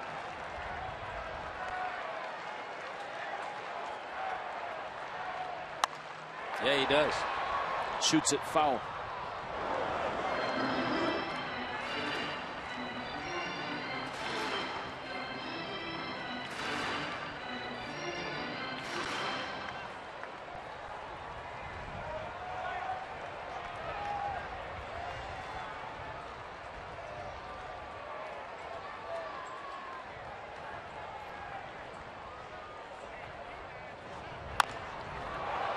Over the middle, Echeverria has it, gets the out, and the Giants now with 1 out have the tying run at third base. Well, he still tried to move the runner. He got the job done, and once that chopper got over the head of Latos, Aoki made it to third base. Good instincts by Nori Aoki and a good play by Echeverria. It is the 6th. And Miami's going to bring their infield in against the number 3 hitter, Joe Panik, who is 1 for 2. He's bounced to second and singled. And you would expect Aoki will be going on contact. The ball on the ground, he's going to be going. Echeverria dives on his knees, throws him out. And he wasn't going. Aoki is still at third. Boy, just tremendous by Adeiny Echeverria. Infield in. This is not an easy play. The ball's got a little squib to it. And then from his knees, a little mustard on the throw over to Michael Morris. Great play. And for some reason, Aoki was not going on contact. If he was, he scores easily. Echeverria with a big play. And now to make it pay off, Matt Latos has got to get Brandon Belt. 2 outs. Belt a liner to left, and the Giants get the run home. And this game is tied at 1. Brandon Belt has hit the ball hard all 3 times. A line drive out, a single, and he stroked that ball. And you're right, to pay off that really nice play, you would have loved to have seen Latos get Belt, but Belt's a hot hitter, and he ties the game just like that.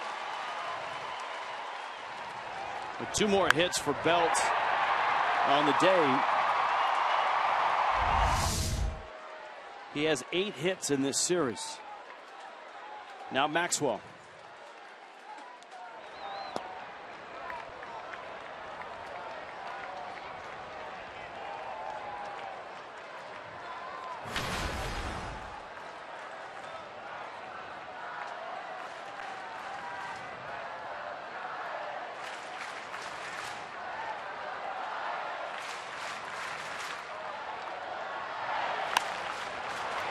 Popped him up. Morse in the baseline, and he comes back onto the infield to make that catch. Giants draw even. It's 1-1.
Found my happy place here at AT Park. Ghirardelli Chocolate obviously started in San Francisco. They have a huge factory over by the Fisherman's Wharf, but they're also well represented here at the ballpark. Check this out. Look at what they made for me. And I've also found this group of guys who are really excited about their chocolate sundae. Who's getting ice cream?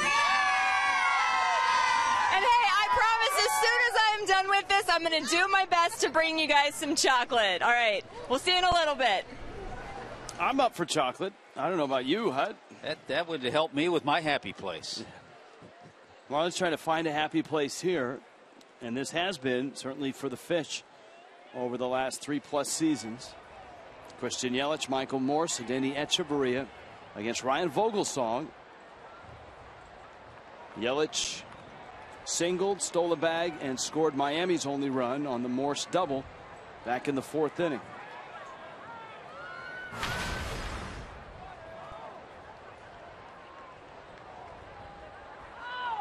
Ball and a strike.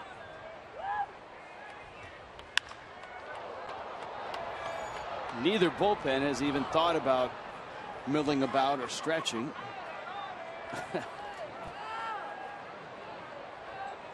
Yeah, well, yeah, we know it's not going to melt. Yeah.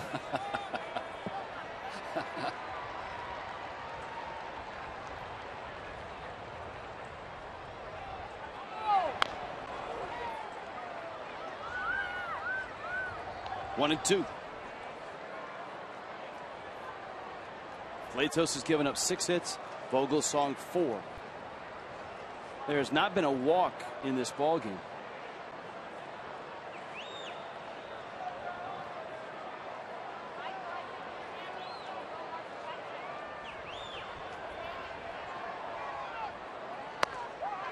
Typical game at Coors Field at Dodgers and Rockies. It's 5-5 after 4.5 innings. Clayton Kershaw and Jorge De La Rosa. Kershaw's given up 5 runs. Typical except for the temperature. It's 41 degrees, which is actually warmed up. It was 31 degrees at 8 a.m. this morning. Yelich, a little tapper, charging his panic, and he shovels just in time to get Yelich. That's a play.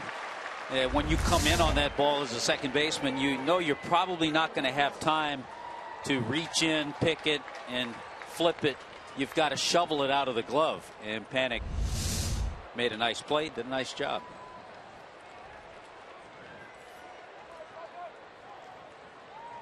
Now Morse called out on strikes in the second. Blasted one to the warning track out in that triangle area in right. It bounced into the seats for a ground rule double. Now, it won't be quite the same ceremony that we saw with Michael Morse when he received his ring, which was still, in my mind, one of the best I've seen. The Red Sox come to play Oakland this coming week. And so a few of the Giant executives, along with Bruce Bochy, they're going to go to the Red Sox team hotel and present Panda, Pablo Sandoval, with his World Series ring. That was not the smoothest of off seasons between Pablo Sandoval, his agent. No, it wasn't. And the Giant front office. Echeverria.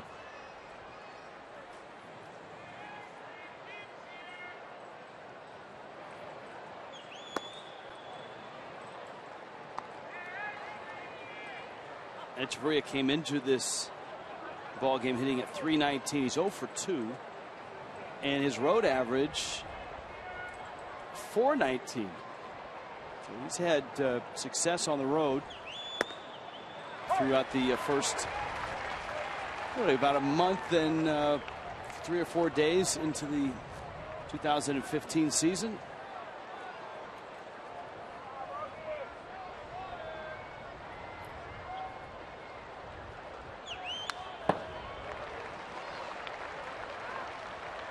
Yeah, more hits than any major league shortstop. Look at those road averages. How about Alonso who's on the disabled list, unfortunately, and Grandal on that list.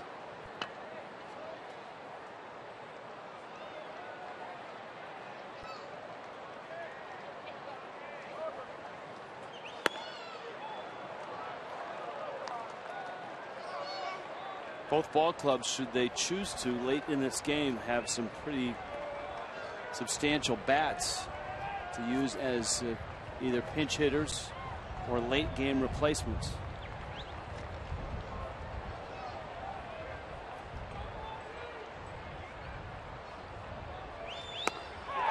And Echeverria goes down swinging. Ryan Vogelsong has retired 10 straight.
San Francisco. It is chilly here in the city. The Marlins, for whatever reason, have the best winning percentage here, Tommy. Hey, Rich. Check it out. Check it out. That one is for This you. is a nice surprise. Are they different? They are both hot fudge sundaes. Oh, goodness. Well, guess who's going to be in the gym tomorrow? An extra hour. They have a nice one at the hotel. Well, you know what, guys? I already ate mine. Obviously, you saw me earlier. So but you've been running around. I have luckily been running around, but I do have one question for each one of you. All right. Are you guys going to eat that? Yes. Don't, Janice. If not, can I have it? No. I shouldn't, because Why? Are you going to have another one? I don't know. You know what? I'm feeling crazy today. I might go for two hot fudge sundaes. Why not? No, you guys enjoy. I do this out of the kindness of my heart. I want to make sure that I don't leave you guys hanging when I get to enjoy treats around the park. You're young, you're in shape. I'm going for it. They're just diving right in. All right, so I guess it's just one hot fudge sundae for me today. Yeah, once we take a bite, we own it. What do you think? Fantastic. And you know what, Rich, I have this one question for you, because I did ask over at the stands, and they said it's pronounced Ghirardelli. Is that correct? Mm-hmm. Yeah, I grew up here, so it's Ghirardelli. Ghirardelli, so it is? Absolutely. Okay, perfect. All right, well, you guys enjoy. I'm going to go catch the rest of this game from my seat. All right, thank you for the delivery. Andrew Susac into right center field. Marcelo Zuna is there, and he makes the catch. This is the first time Jessica's had a chance to see our view from up here in the booth. Susac here in the bottom of the seventh is out number one. You've got Gregor Blanco, Casey McGee. Great starts here for Matt Latos and Ryan Vogelsong. And really good Sundays, too.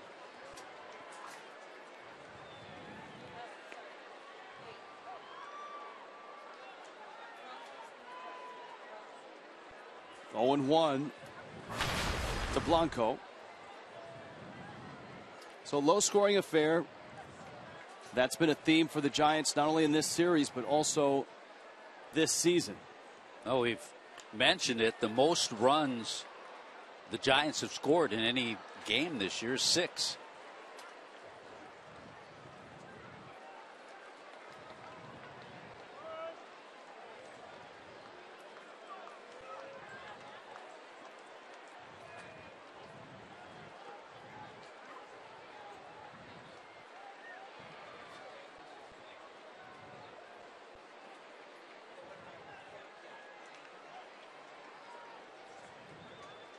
Latos getting settled back in. He's 0-2 on the Giants center fielder, who hits it a ton to right center field. Long run for Ichiro. He's not going to get it. It's into Triple's alley and it bounces up into the seats, it looks like. And it's a ground rule double. Blanco wasn't stopping until someone stopped him. And the umpires finally had their hands up, and the Giants have the go-ahead run in scoring position. A long double for Blanco. For any hitter, it's probably one of the most frustrating things is to have that bounce and go out of the ballpark and be a double, because for just about any runner that's a sure triple. But Blanco's at second base and the Marlins get somewhat of a break there.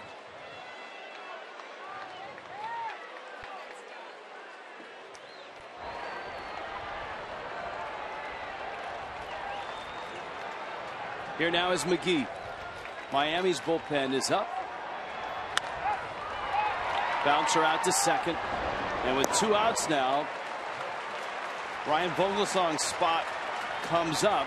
And it won't be Vogelsong who hits. The Giants have an opportunity here to take the lead. And Brandon Crawford is going to get the pinch hitting assignment. Well, we've been telling you that Crawford throughout the series, with his 16 RBIs, leads the Giants in that category. Plus, he's been playing a very solid shortstop.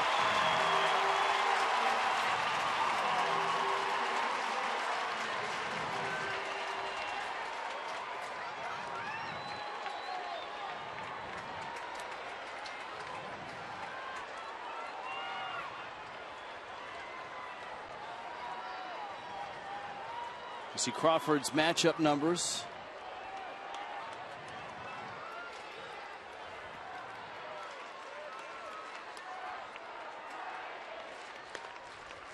Latos with that overhand breaking ball gets a strike. Overhand, over the top. And at his size, at 6'6", 245, that's got a lot of drop to it.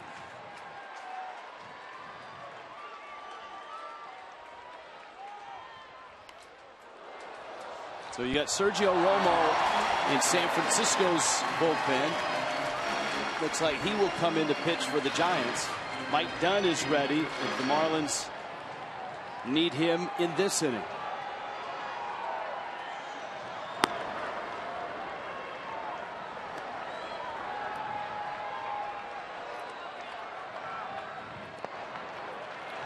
And Solano has to get down and smother that one.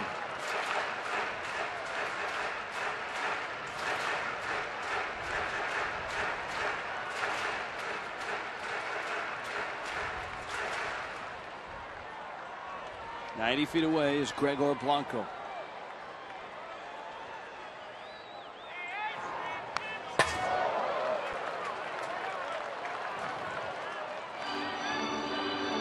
Cross stays 1-2. Crawford will want that one back, and Latos will be glad he just fouled it off. Remember, it was a 2-out hit by Brandon Belt that tied the game last inning. 2 outs here. Blanco at third. 1-2.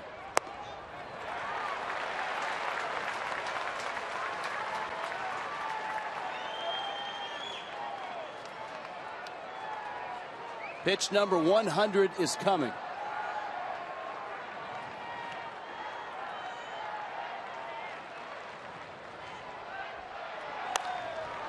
On the ground. Gordon has it, and Latos escapes. 7 very nice innings from Matt Latos to the 8th in a 1-1 game.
Para las madres de Miami y especialmente a mi mamá, que ahora mismo está en Cuba, pero desde aquí te digo, mami, que felicidades y que te quiero mucho.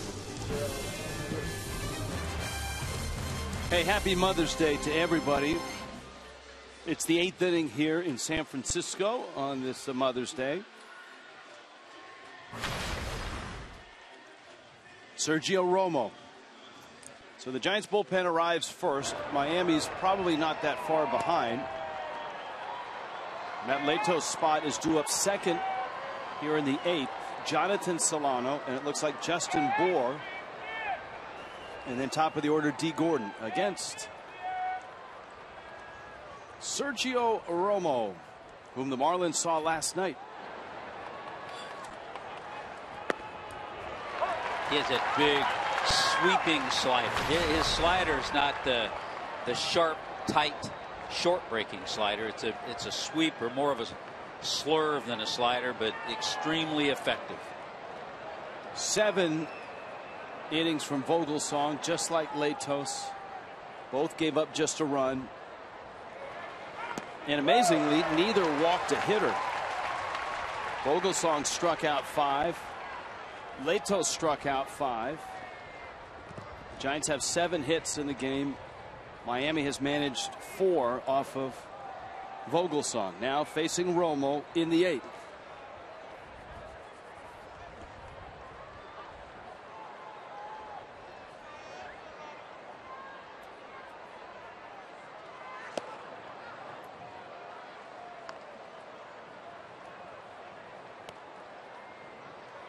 Romo, who lost his closer job last year, and has kind of moved back into the role that he had when he was helping set up Brian Wilson. Solano swings and misses.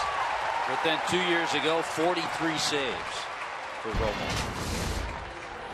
Fish Family, exclusive loyalty program for Marlin fans. Fish Family members can get bonus points during every Marlins road telecast on Fox Sports Florida. Just log in, go to marlins.com/fishfamily, and the bonus code is Fox Sports.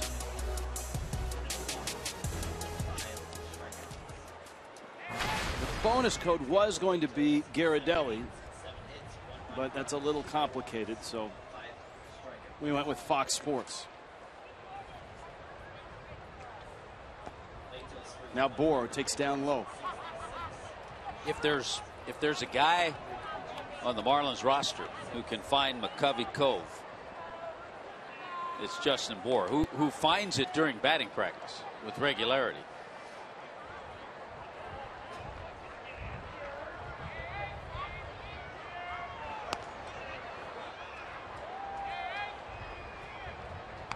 Boy, Romo's been really good in the postseason as well. He's made 6 World Series appearances.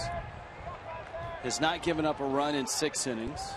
Has appeared in all 3 Giant World Series over the last 5 years. In 2010 and 2012, he didn't give up a run in the League Championship Series. Bohr into left, and that's a base hit. And Justin Bohr knocks one into left field. That's a pinch hit. And up comes D. Gordon, and here comes the Toyota trend. 347 consecutive home games going back to the end of October in 2010. Longest streak in Major League Baseball. We were witness to the golden age of Philadelphia Phillies baseball. They had that long sellout streak. You know, it's cyclical. Cleveland. Remember Jacobs Field when they moved in their new ballpark? They had a tremendous run. Boston. Gordon pulls a ground ball and it's fair. And down the line it goes. Bohr racing for third. Into the corner is Maxwell. And D. Gordon has another double. And Miami has second and third. And 1 out in a 1-1 game in the 8th. D. Gordon. 2 hits, 2 doubles, a 13-game hit streak. Well, just fantastic. And he crosses up everybody. He gets a pitch, not the slider, and he's able to pull it. He pulls it past the first baseman, Belt. Remember, he was holding Bohr. He came off the bag and then couldn't make the transition back on that sharply hit ball. But it all got started with Justin Bohr. Bohr now 5 for 8 as a pinch hitter. For some reason, a pinch runner comes in. Might be a little too late, but it's still over at third base now. The Marlins get a pinch runner for Bohr. But a great job by him to get things started. Donovan Solano will run for Bohr. So Donovan Solano at third, D. Gordon at second. Now the Giants will try to choke off this run. And this will be an interesting at bat. You've got the sliders of Romo against another right-handed hitter, but this time a little more experience, and it's Martin Prado. Well, the approach against that slider is the other way, and Prado does that with the best of them. There's the slider, and it's a strike.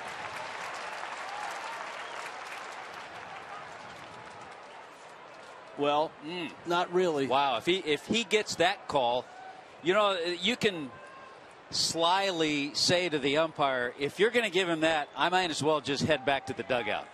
You won't get thrown out by saying that.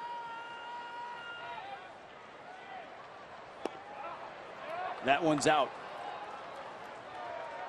And it's 1-1. The slider is so good that even when you identify slider as a hitter, sometimes it doesn't do you a whole lot of good. Boy, and he just tantalizes you with it and keeps it off the plate, outside.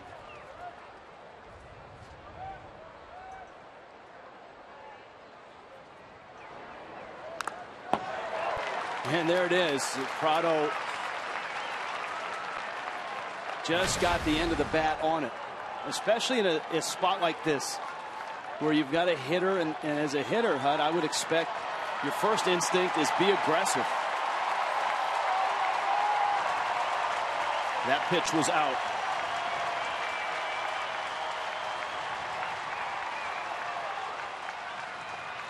Infield in, 1 out.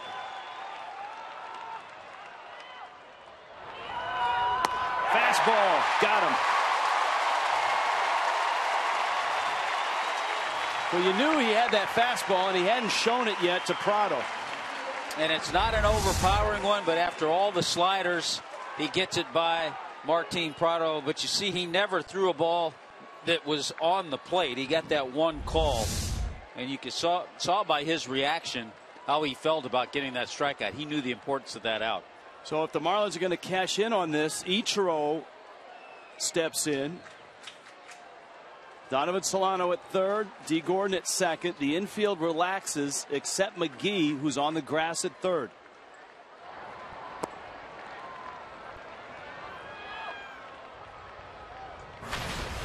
Now Romo has a right-handed bat on deck waiting in Ozuna. Ichiro's bounced out 3 times. And that slider negated a bit with the lefty bat in there. A bit. Not completely. Even so, it's a different type slider than even left-handers see.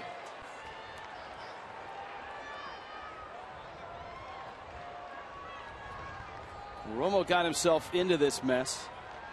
Bohr a pinch hit single, Gordon a double. He's trying to work his way out of it.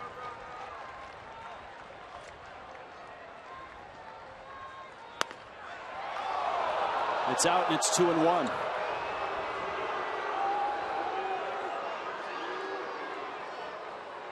It was well out. Outfield shallow and towards left field. Ichiro's driven in 8 runs this year.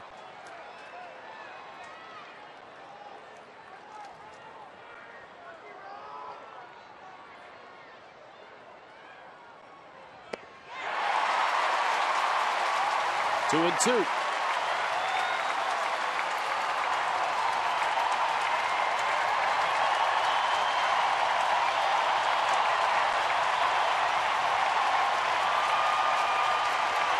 $42,000 coming to their feet in San Francisco. 8th inning. Tie ball game. Miami with runners at second and third. Almost 2-2. Ichiro down the right field line, and it's foul. Just foul.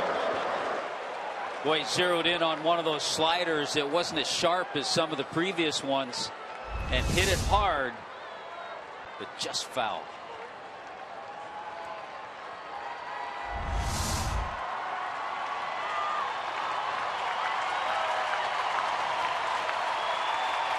So we'll do it all again. Will Romo throw the same slider? Will he go back to the fastball? Will he do what he did with Prado and go with the fastball?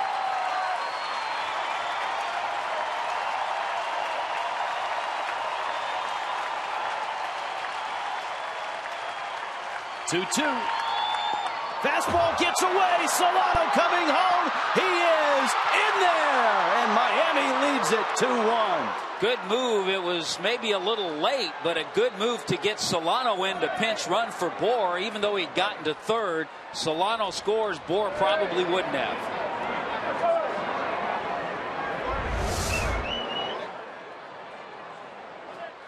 He went fastball, and he tried to bury it low and in. And Ichiro with a count full at 3-2. And Romo has to collect himself. Watch the tumble he takes trying to make the tag here. Yeah, he's a really good athlete. Romo, he gets the throw and then takes the tumble after the slide of Solano. So Ichiro hammered the slider.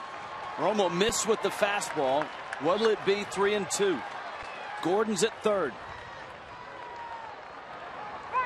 It's out. That is a professional at bat from Ichiro.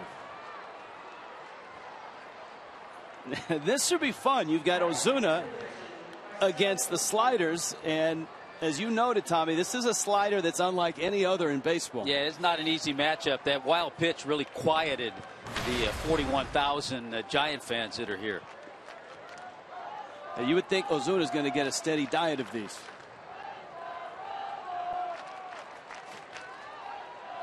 Oh for 3 is Marcell Ozuna.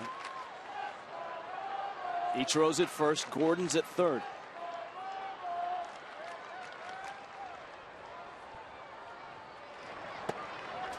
Romo misses down low. Yelich is on deck. Slider number 1.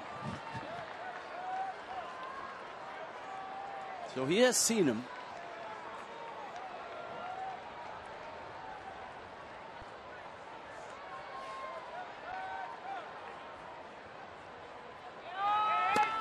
Ooh, that was a hittable one. Yes, it was. It was up a little bit. He'd already seen one the pitch before.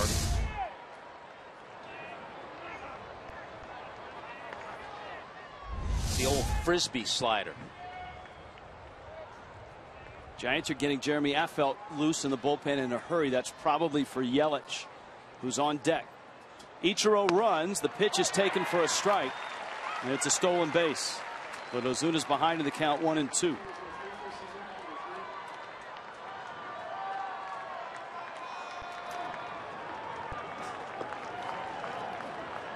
If he throws the slider again,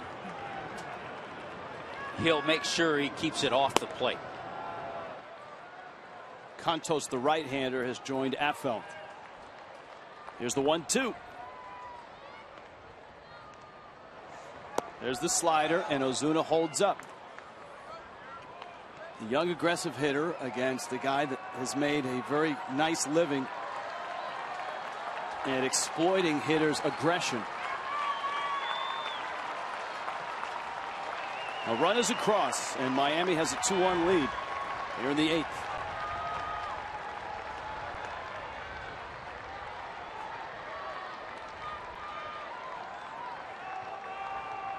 Ozuna has seen all sliders.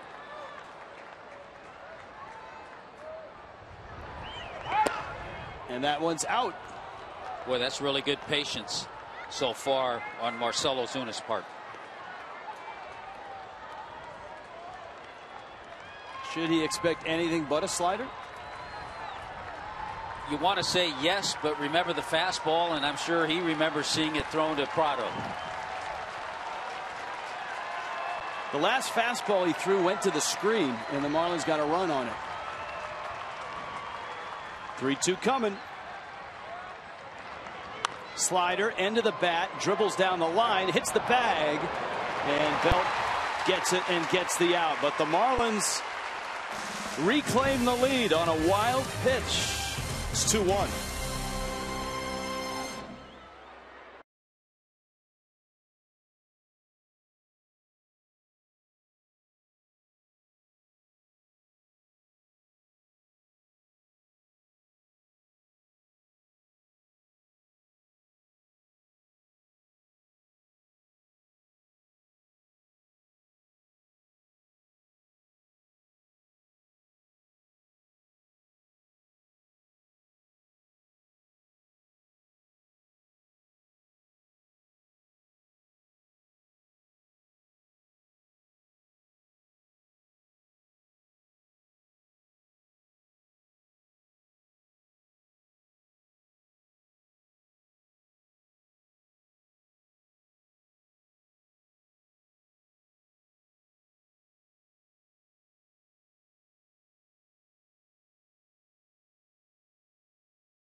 Brought to you by Checkers.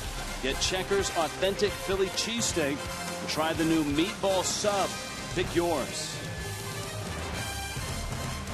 In San Francisco, Miami has the lead again, a slender one at 2-1. And Mike Dunn and the rest of the Marlins bullpen will try to hold that lead against the San Francisco Giants. Well, and right now, Rich, the pitcher of record would be Matt Latos, with the chance to pick up win number 2.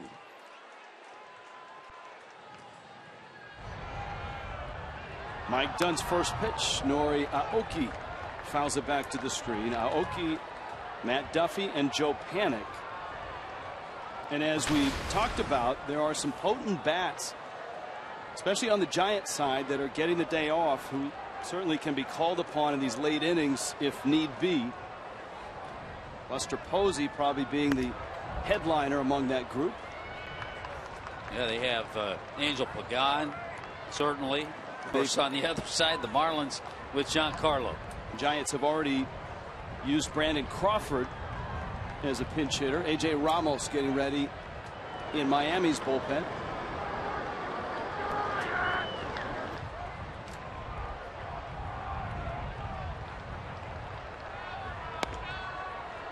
Aoki squaring again, and Dunn misses away, and it's 2-1. Not a guy you want to walk, obviously. Leadoff man with a lot of speed. He swiped his 9th bag in the 6th inning, and he scored the only run for the Giants on Brandon Belt's 2-out single to left.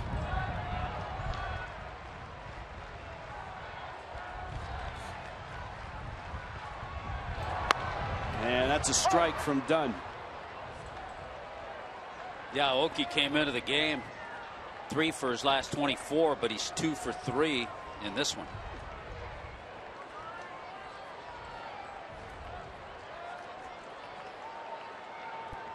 Ramos is ready if needed.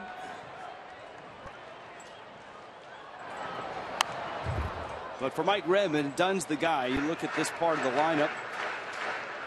You've got Duffy up next, then it's Panic, and then it's Belt. Yeah, you want and you hope Dunn is through to Belt. You hope you don't even get to Belt, but if you do, you have lefty against a lefty.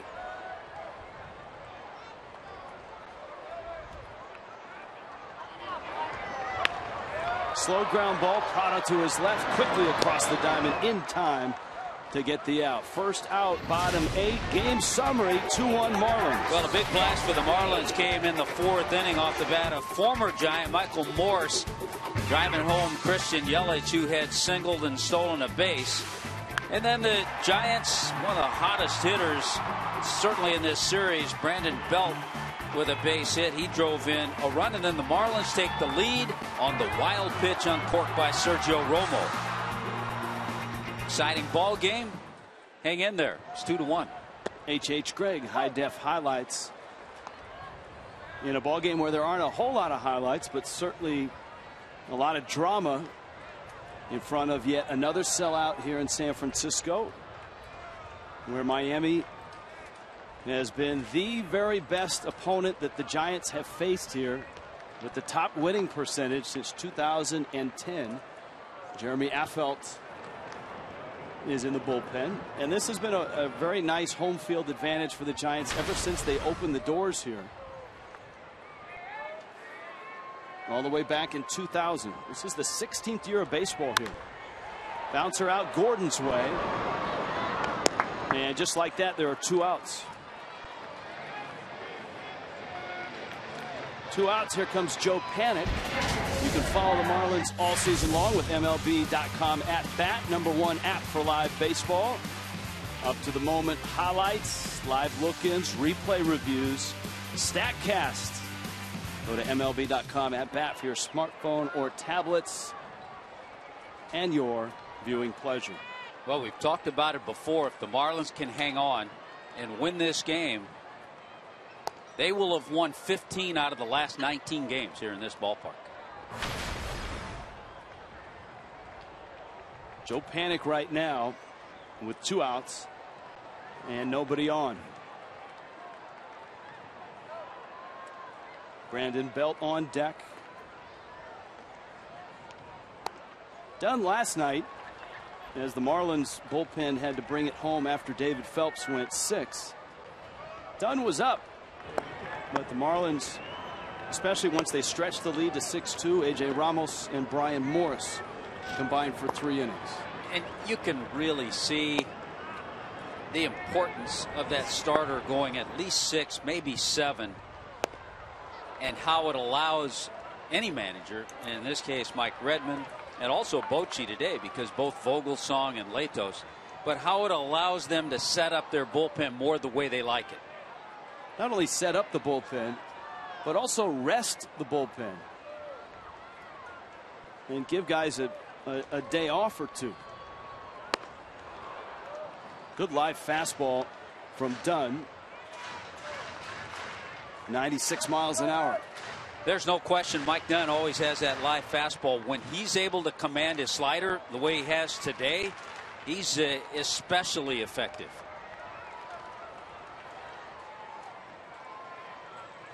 Dunn looks sharp. 2-2 coming. And it's in the dirt. Solano has to wrestle with it.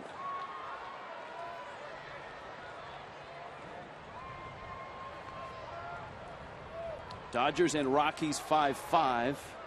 Bottom 6. Marlins and Dodgers tomorrow night in Los Angeles. Zach Greinke for the Dodgers. Tom Kohler for the Fish. Clayton Kershaw right now pitching in 41-degree weather in Denver. And still in there, by the way, in a 5-5 game.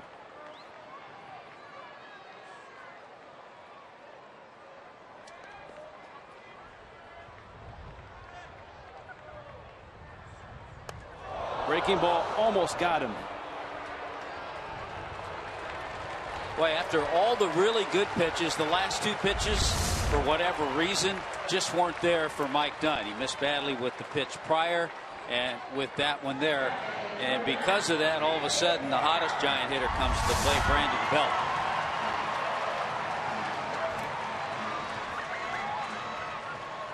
Matchup numbers for Belt and for Dunn. He's 1 for 3 with a home run.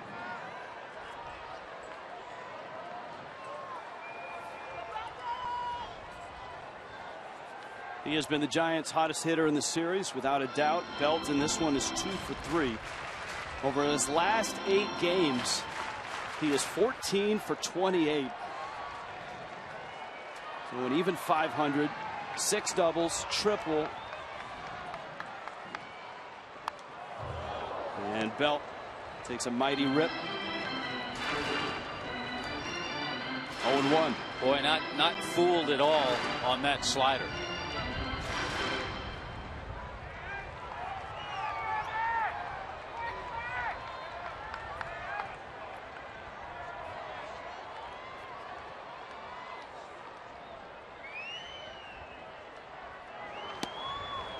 And a strike. It's 0-2. Well, a nice comeback after the last 2 pitches to Panic. The first 2 to Belt have been really good.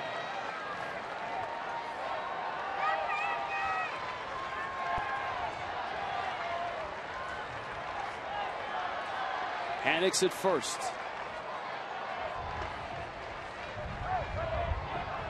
Dunn coming home. Belt calling time. And they'll line it up again.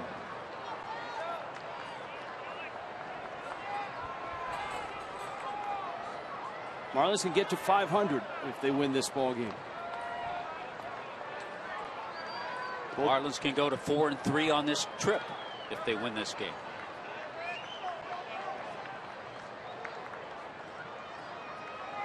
Oh-2. Both teams in the National League East that are over 500 have won.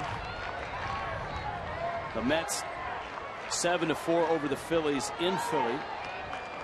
And the Nationals beat the Braves 5-4 in D.C.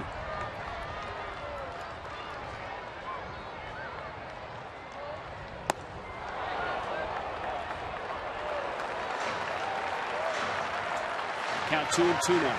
See, when you're locked in the way Belt is, you're able to lay off a close pitch and just check your swing that way.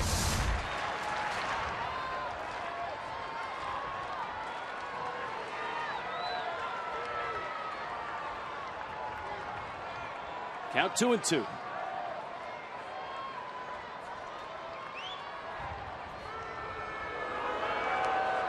Panic has just 1 stolen base this year.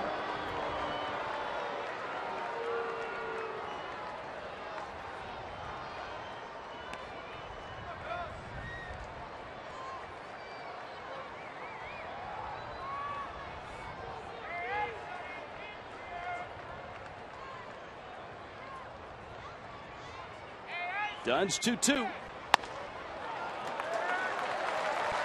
And so Belt has been able to navigate this at bat to 3-2. And remember, He got ahead 0-2. Maxwell, right-handed bat, is on deck. Ramos in Miami's bullpen is ready if needed. Hannick will be moving from first. 3-2 coming. Little tapper out in front of the plate. Solano gets the out, and Dunn gets through the 8th inning. 8 in the books in San Francisco. Miami trying to win this series and this game. It's 2-1.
Florida is brought to you by your South Florida Honda dealers and by Kaiser University. In San Francisco, 9th inning has arrived. The Marlins have a 2-1 lead, and they'll try to scratch out another run here in the 9th. Giants bullpen deep with arms, and a new one arrives here, a lefty. Yeah, not only deep with arms, but also pretty good balance. You know, we've seen the right-handers, and certainly Affeldt and Lopez, the other left-hander. So Jeremy Affeldt takes aim at Christian Yelich, shortens the bunt, and takes ball 1. Ryan Vogelsong was outstanding. His second straight nice start. A run on 4 hits, no walks, 5 strikeouts. The Marlins got to Sergio Romo for a run in the 8th. And the master of the sliders threw a fastball to Ichiro and missed everything. All the way to the screen it went. Donovan Solano came charging home and scored. Yelich took a rip right there. It's 2-1. Yelich getting the start in the 5 spot. Miami's lineup adjusted today for the return of D. Gordon. He's 2 for 4 in the leadoff spot. Both of his hits doubles. And a rest for Giancarlo Stanton. So Ichiro actually hit 3rd in this ball game, and Yelich hitting 5th. Michael Morse, Danny Echeverria also hoping to get a shot. Miami's closer Steve Cishek getting loose in the Marlins bullpen. You had earlier the George Sisler note concerning D. Gordon with his base hit last time up the double. Ties him with George Sisler, 1922, 54 hits through the first 29 games. Sisler did it 1914. So he goes from Rogers Hornsby, the last second to George Sisler. That pitch is in.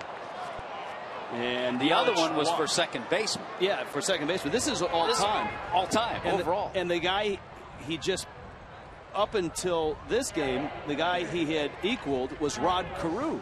So he goes from Carew to Sisler Rogers Hornsby, he made, I mean, if you think about it, for Hornsby, that he may be closing in on a all-time record for second baseman. Because Hornsby was back in what, 1924. Yelich is aboard, and here is Morse, and he takes outside. Giants bullpen active, ready. Santiago Casilla, whom the Marlins saw last night, is ready to go. Good job today. Yelich with a base hit, stolen base, scored a run.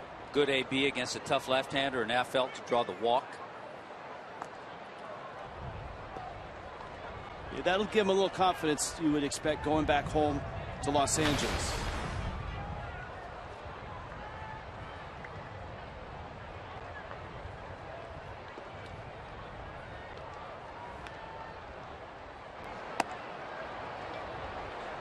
And that fastball is outside, and Affeldt doesn't look all that comfortable right now.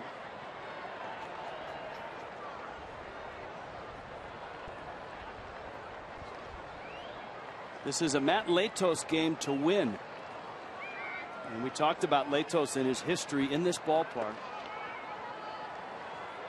Very good. Though it had been a while since he'd started and won here. His last start and win was back in 2012. Runner goes, pitch is taken for a strike, and in there is Yelich.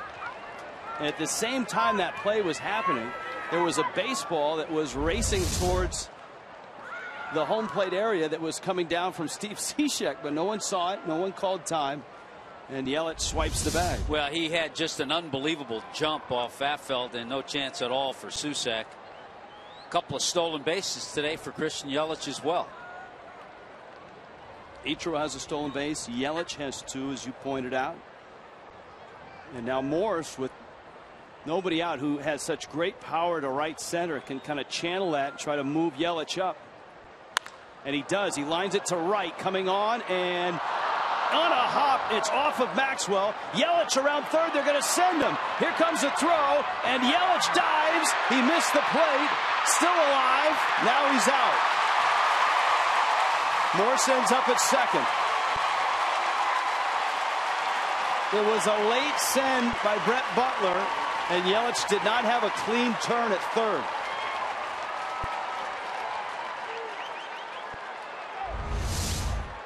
Boy, it's a tough play. Really isn't a whole lot of a path there, but Cishek has to go get the ball. Yelich knows he missed the plate. He tries to go back, but he's called out.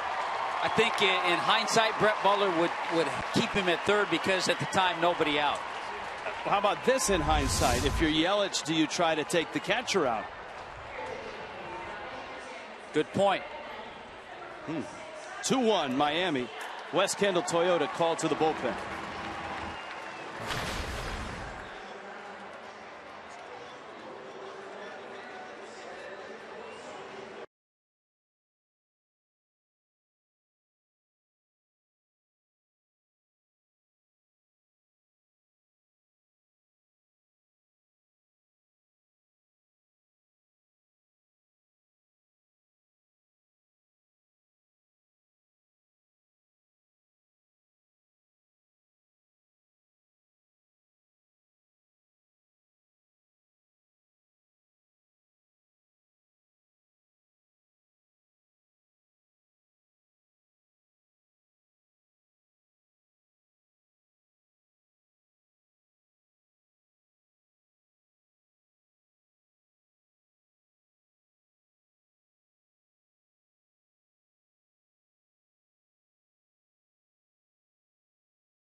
You're not sure if Justin Maxwell is going to make the catch or not.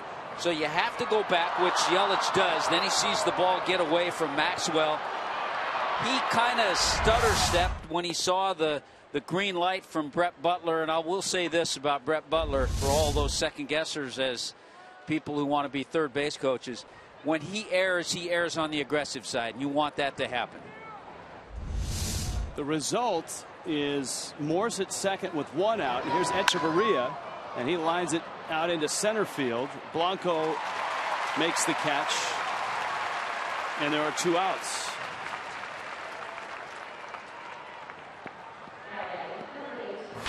Jonathan Solano comes up, and there is Casilla. In watching the replay again at home plate, it looked like the throw brought the catcher into the line, and if you're Yelich, that's a hard decision to make, whether to try to get around the guy or to bust into the guy. And I think, Tommy, there's still, I don't know if it's apprehension or confusion. I think it's confusion. I think if you're a runner, you say to yourself, if I pound into the catcher who's moving in to catch the ball, what are they going to call? And I think that's the question. He's so far in front of the plate, though, it's really hard to run over the catcher at that point because of where he is. You're right. And he was clearly going up the line to get the ball. So I don't think there's fault on either end. Jonathan Solano fouls it back, and the count's 0-2. Steve Cishek is ready. Giants will have Maxwell, Susac, and Blanco scheduled.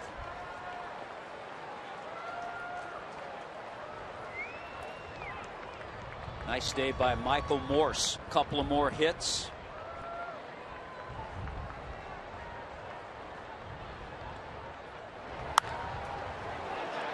Belt is over there, and he makes the catch.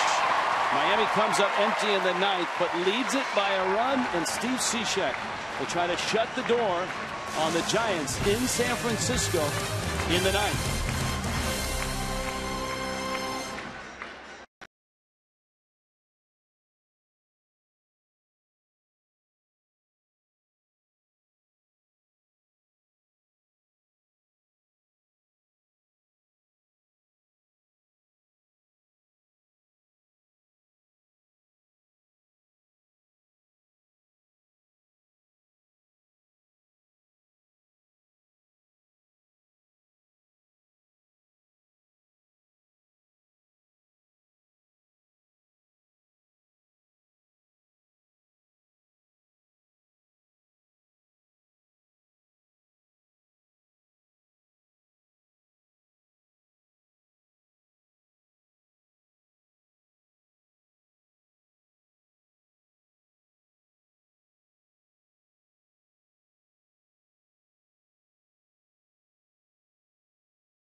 My mother, Susie, my mother-in-law, Sharon, and my wife, Marissa.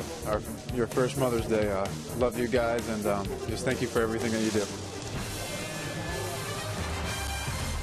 Well, good timing there. It's the bottom of the ninth. Miami has a 2-1 lead, and it is Steve Cishek who makes his 12th appearance. And his job is to get 3 outs, keep it at 2-1, and a happy flight down to Los Angeles. To do that, he's got Justin Maxwell. Andrew Susac is scheduled. And then Gregor Blanco. Buster Posey's in that dugout, and he is available. Yeah, Posey has a bat in hand.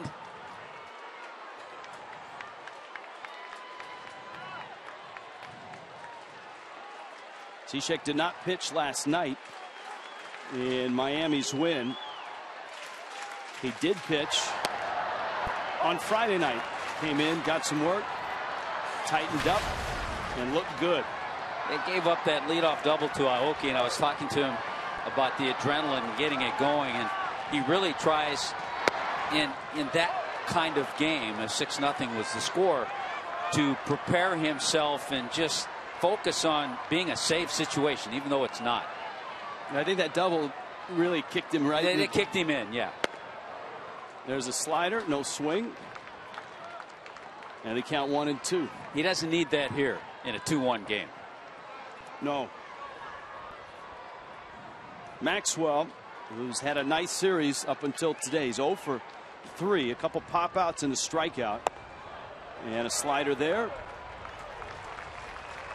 2-2.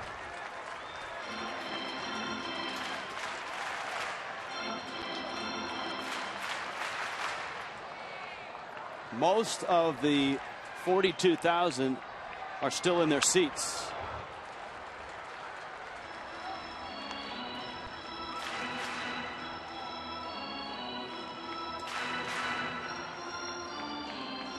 Inside the Marlins, back in the box, Giancarlo Stanton coming up after Marlins Live postgame. Just missed. Solano tried to hold it on the corner, and it counts full at 3-2.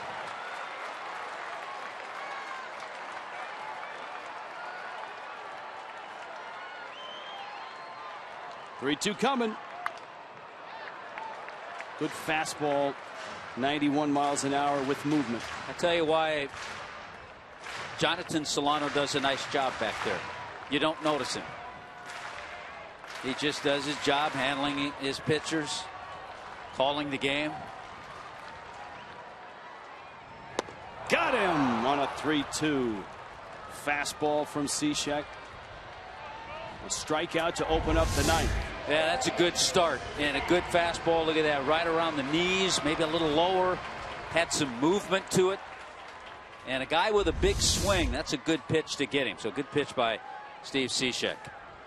Now Andrew Susac with Blanco on deck. Susac getting the start behind the plate. An 0 for 3, and Cishek means business. He got out in front of Maxwell 0-2. He's 0-1 here on the Giants catcher. There's a nice, sharp, tight slider. Well, you like to see him get locked in that way. That's the definition that Fox Tracks have locked in.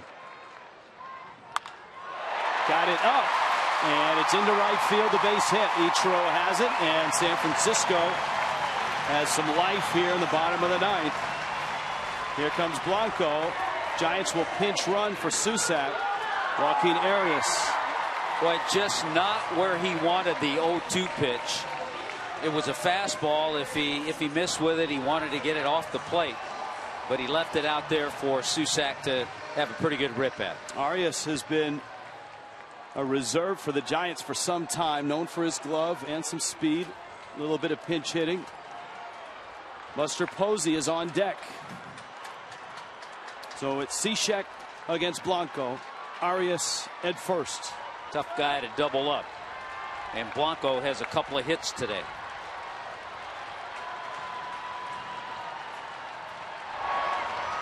His last hit was a double off the warning track about 400 feet from home plate in right center. It bounced up over the fence.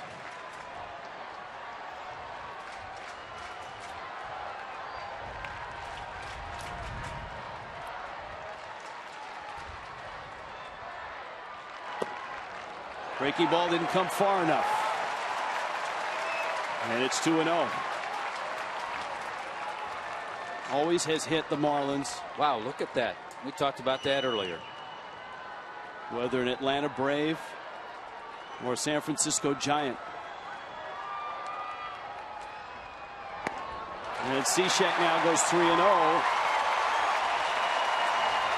on Blanco with Posey on deck. George Contos is up.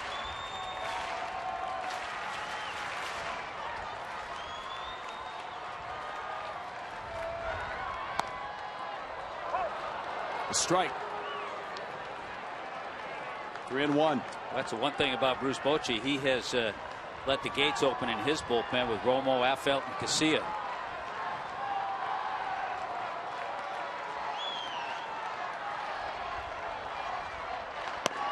That's a strike outside corner. Count full, 3-2. What do you think? You think Bruce Bochy sends Arias? He got a break. We saw that on Fox Tracks. Well, we'll see. Arias away from first. Blanco digging in. Cishek. 3-2 coming with one out. Runner holds. Breaking ball, fly ball, right field, well hit. Ichiro back. Lost it. It's off the wall. Picks it up. Arias headed for third. Arias held at third. A decoy by Ichiro held Arias. It was over his head. He spun and caught it off the wall.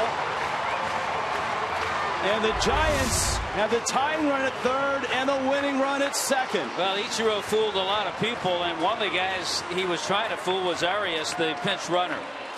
The chance he takes doing that is here at AT&T, the ball can take all kinds of funny hops when it hits those arches out there in right field. Fortunately, the ball came back to him, but it held Arias enough that he didn't get the kind of jump that he initially would have had he said, oh, that ball's over his head. And now, here is Posey, and the Marlins are going to walk him.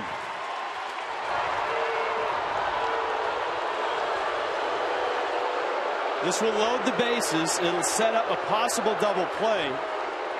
But Angel Pagan is on deck, and he's a really tough guy to double.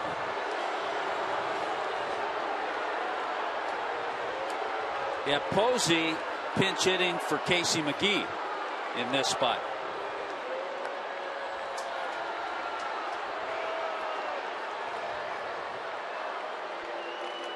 Well, a couple of mistake pitches, certainly not where Cishek wanted to lay the pitch. The fastball to Susek out over the plate, and the breaking ball to Blanco, mainly because he'd fallen behind Blanco and had to throw a strike with it. Well, this is going to push the Marlin middle infield at double play depth. It'll keep probably the corners tight in Prado and Morse. Yeah, you have to play it this way, because if you bring the infield in, you leave it open for too many spots for Pagan to shoot a ball through, and if that's the case, the ball game might be over. This way, you give yourself a chance to maybe turn two. If you don't turn two, it at least is a tie game. So here's Pagan, 42,000 on their feet, and Cishek staring in at Jonathan Solano. Bases filled with Giants. Solano on his way out. These two have not worked together a whole lot.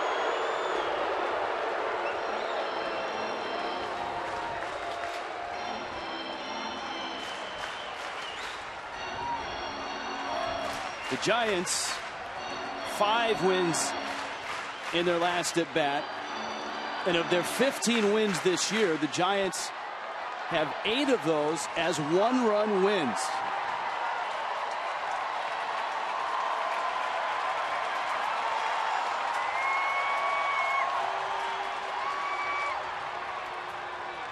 Echeverria and Gordon look for 2 up the middle.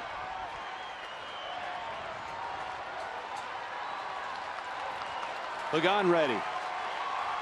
Cishek. First pitch, breaking ball, strike.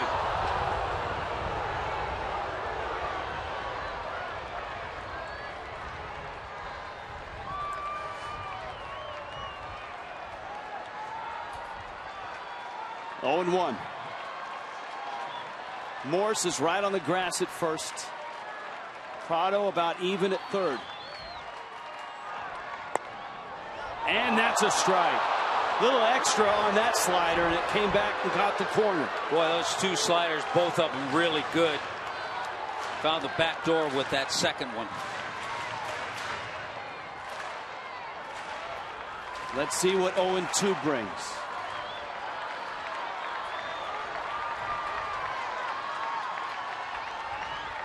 0-2. Fastball up. I think that's what he wanted to do to Susak. He wanted to miss with that fastball that he left out over the plate.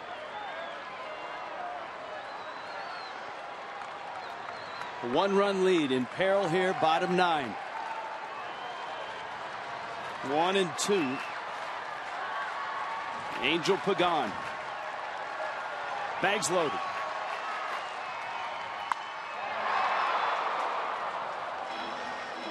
It stays at 1-2.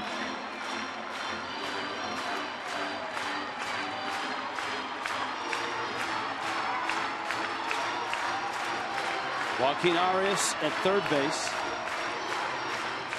We've got pretty good speed with Gregor Blanco out at second. Buster Posey is the trail runner at first.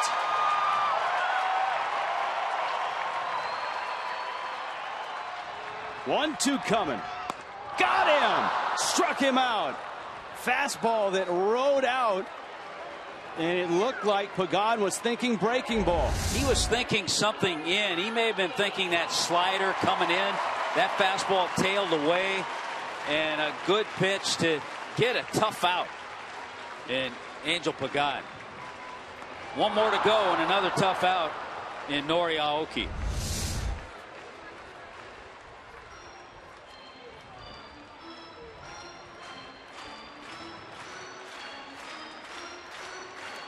Bag still loaded. 2 outs. Aoki has 2 hits. He's 2 for 4. Tough guy to strike out. And he's got speed. And a breaking ball in there for a strike.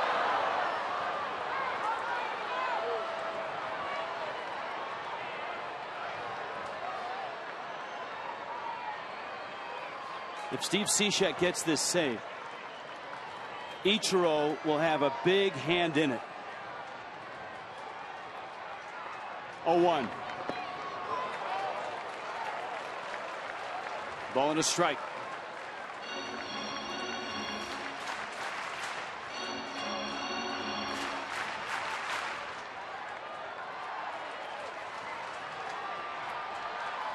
That last walk-off hit as a member of the Kansas City Royals. Cishek ready. 1-1. Little tapper up the line and foul. And the count now 1-2.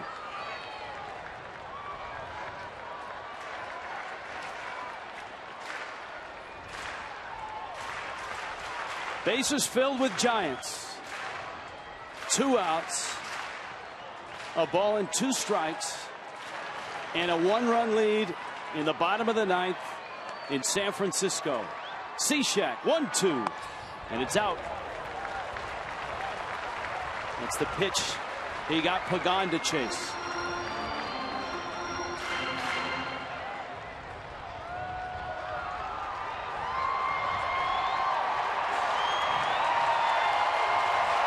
Two and 2. Aoki ready. Cishek. It's out. And it's 4.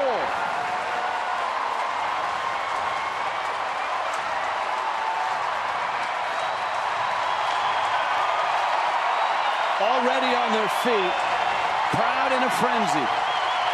Full count, 2 out. 2-1 Miami. Bags loaded. The 3-2. Walked him. It's tied.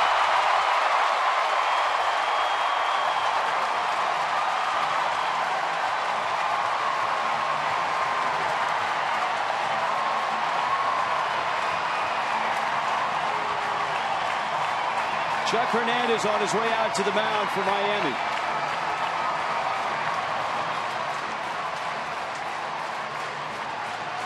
And now Steve Cishek has to regroup and try to get this thing to extra innings. Well, that's frustrating, and you're absolutely right. He has to get it back together.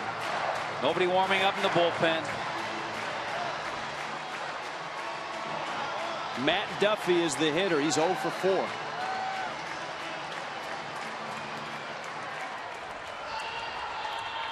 He was 1-2 on Aoki and then lost him.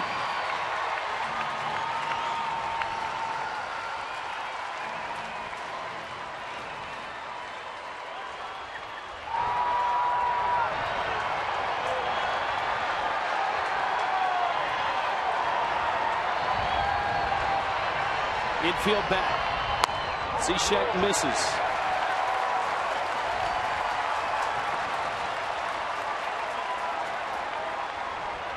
For the Marlins, this has not been an easy task.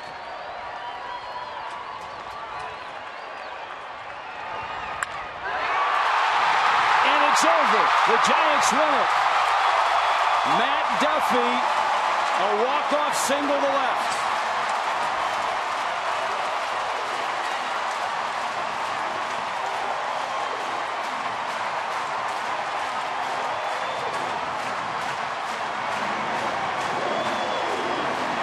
And Miami has to settle for a series split in San Francisco. And once again has trouble climbing back to that 500 mark.